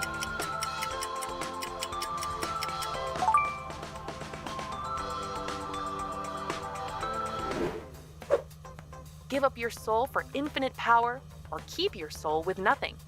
Now, I will say,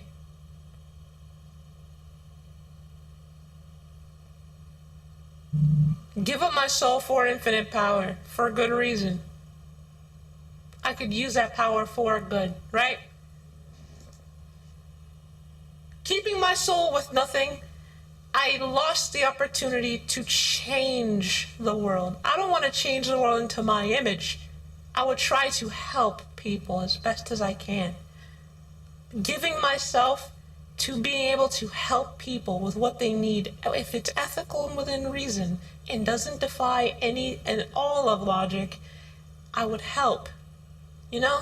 I don't, if someone just asked me, blow up the world because someone fucking, like, did this, I wouldn't do it. But yeah, no, so end up starting to do things that would be considered evil. like me, or if like the person, right? Because a soul doesn't dictate whether what decisions I make, but my soul is just who I am as a person. Move yourself to the middle. just fucking, dude, I'm right here. You know, I can't, it's hard to choose one of these.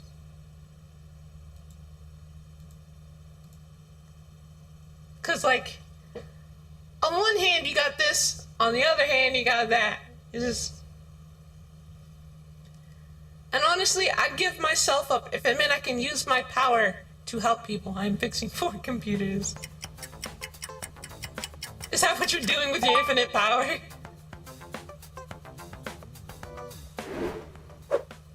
Be the last human alive or the first to die. 4? Or is that what you're doing right now? Because if you're doing that, that's a patriotic act, and I bless you for that. So be able to sing, though I am doing the same things. Last human, first to die, dude.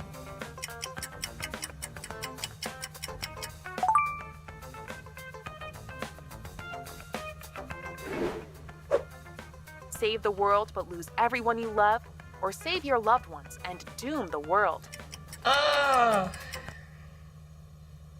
Save the world but lose everyone I love, man. Actually, no. Doom the world, fuck the world, bro. If it's everyone I love, we'll be fine. Just the world is fucked. Actually, at that point. Be stuck in an endless nightmare, or trapped in a perfect lie. Because what's dooming the world, really, if we think about it? What is dooming it? You know?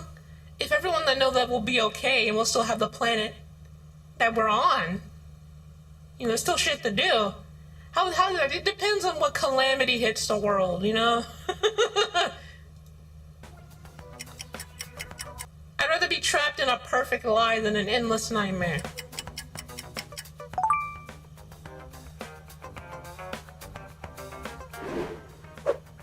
Watch reality collapse, or become the one who ends it. Become the one who ends it. Oh, wait. No, I don't want to end reality. Watch reality collapse. Ask if we're all okay. Yeah, like, we're all good. I'm pretty sure everyone's all good. You know?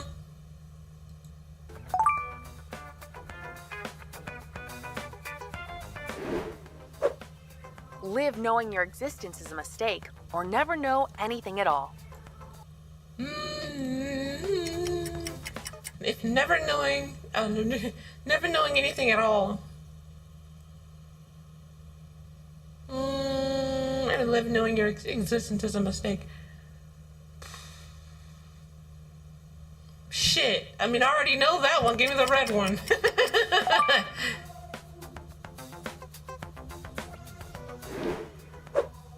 Have unlimited power with no control, or complete control with no power. Complete control.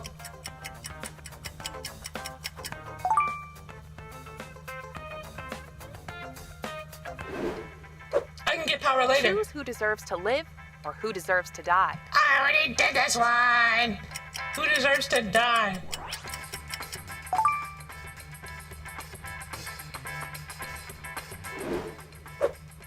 Become the universe's savior or its destroyer. Savior.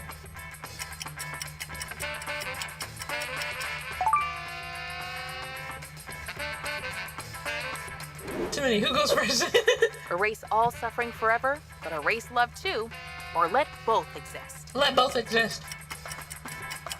To suffer, like, to love, you need to suffer. Honestly, if you don't suffer, then you truly don't know what love is, because you don't value it as much if you don't suffer. If you suffer, you'll see that with love, you know, that suffering can go away and it makes it more special, you know?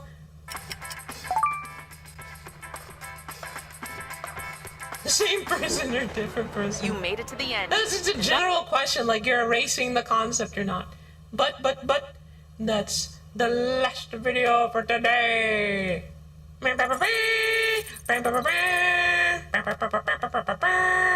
Now, Announcement time! Announcement time! Ooh, what does Eden have on her shoulders to announce to our beautiful crowd? So, announcement numero uno. I fully believe that our friend, our delightful Zelius, he has something coming out tomorrow on YouTube Shorts. And I believe that you guys would love to see it. So keep your eyes peeled for what Zelius has in store, because you might just like it. So, with that being in mind, I hope everybody has a great... Oh, additional announcement. Oh, what would that be? Sorry. Well, what's the additional announcement, Zelius? Pray tell. Hit me with it.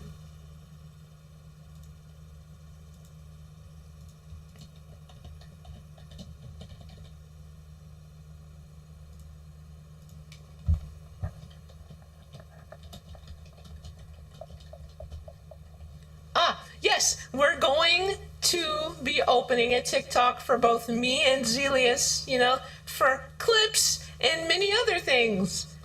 Yes, so send any clips you make to Zelius, or just make clips okay.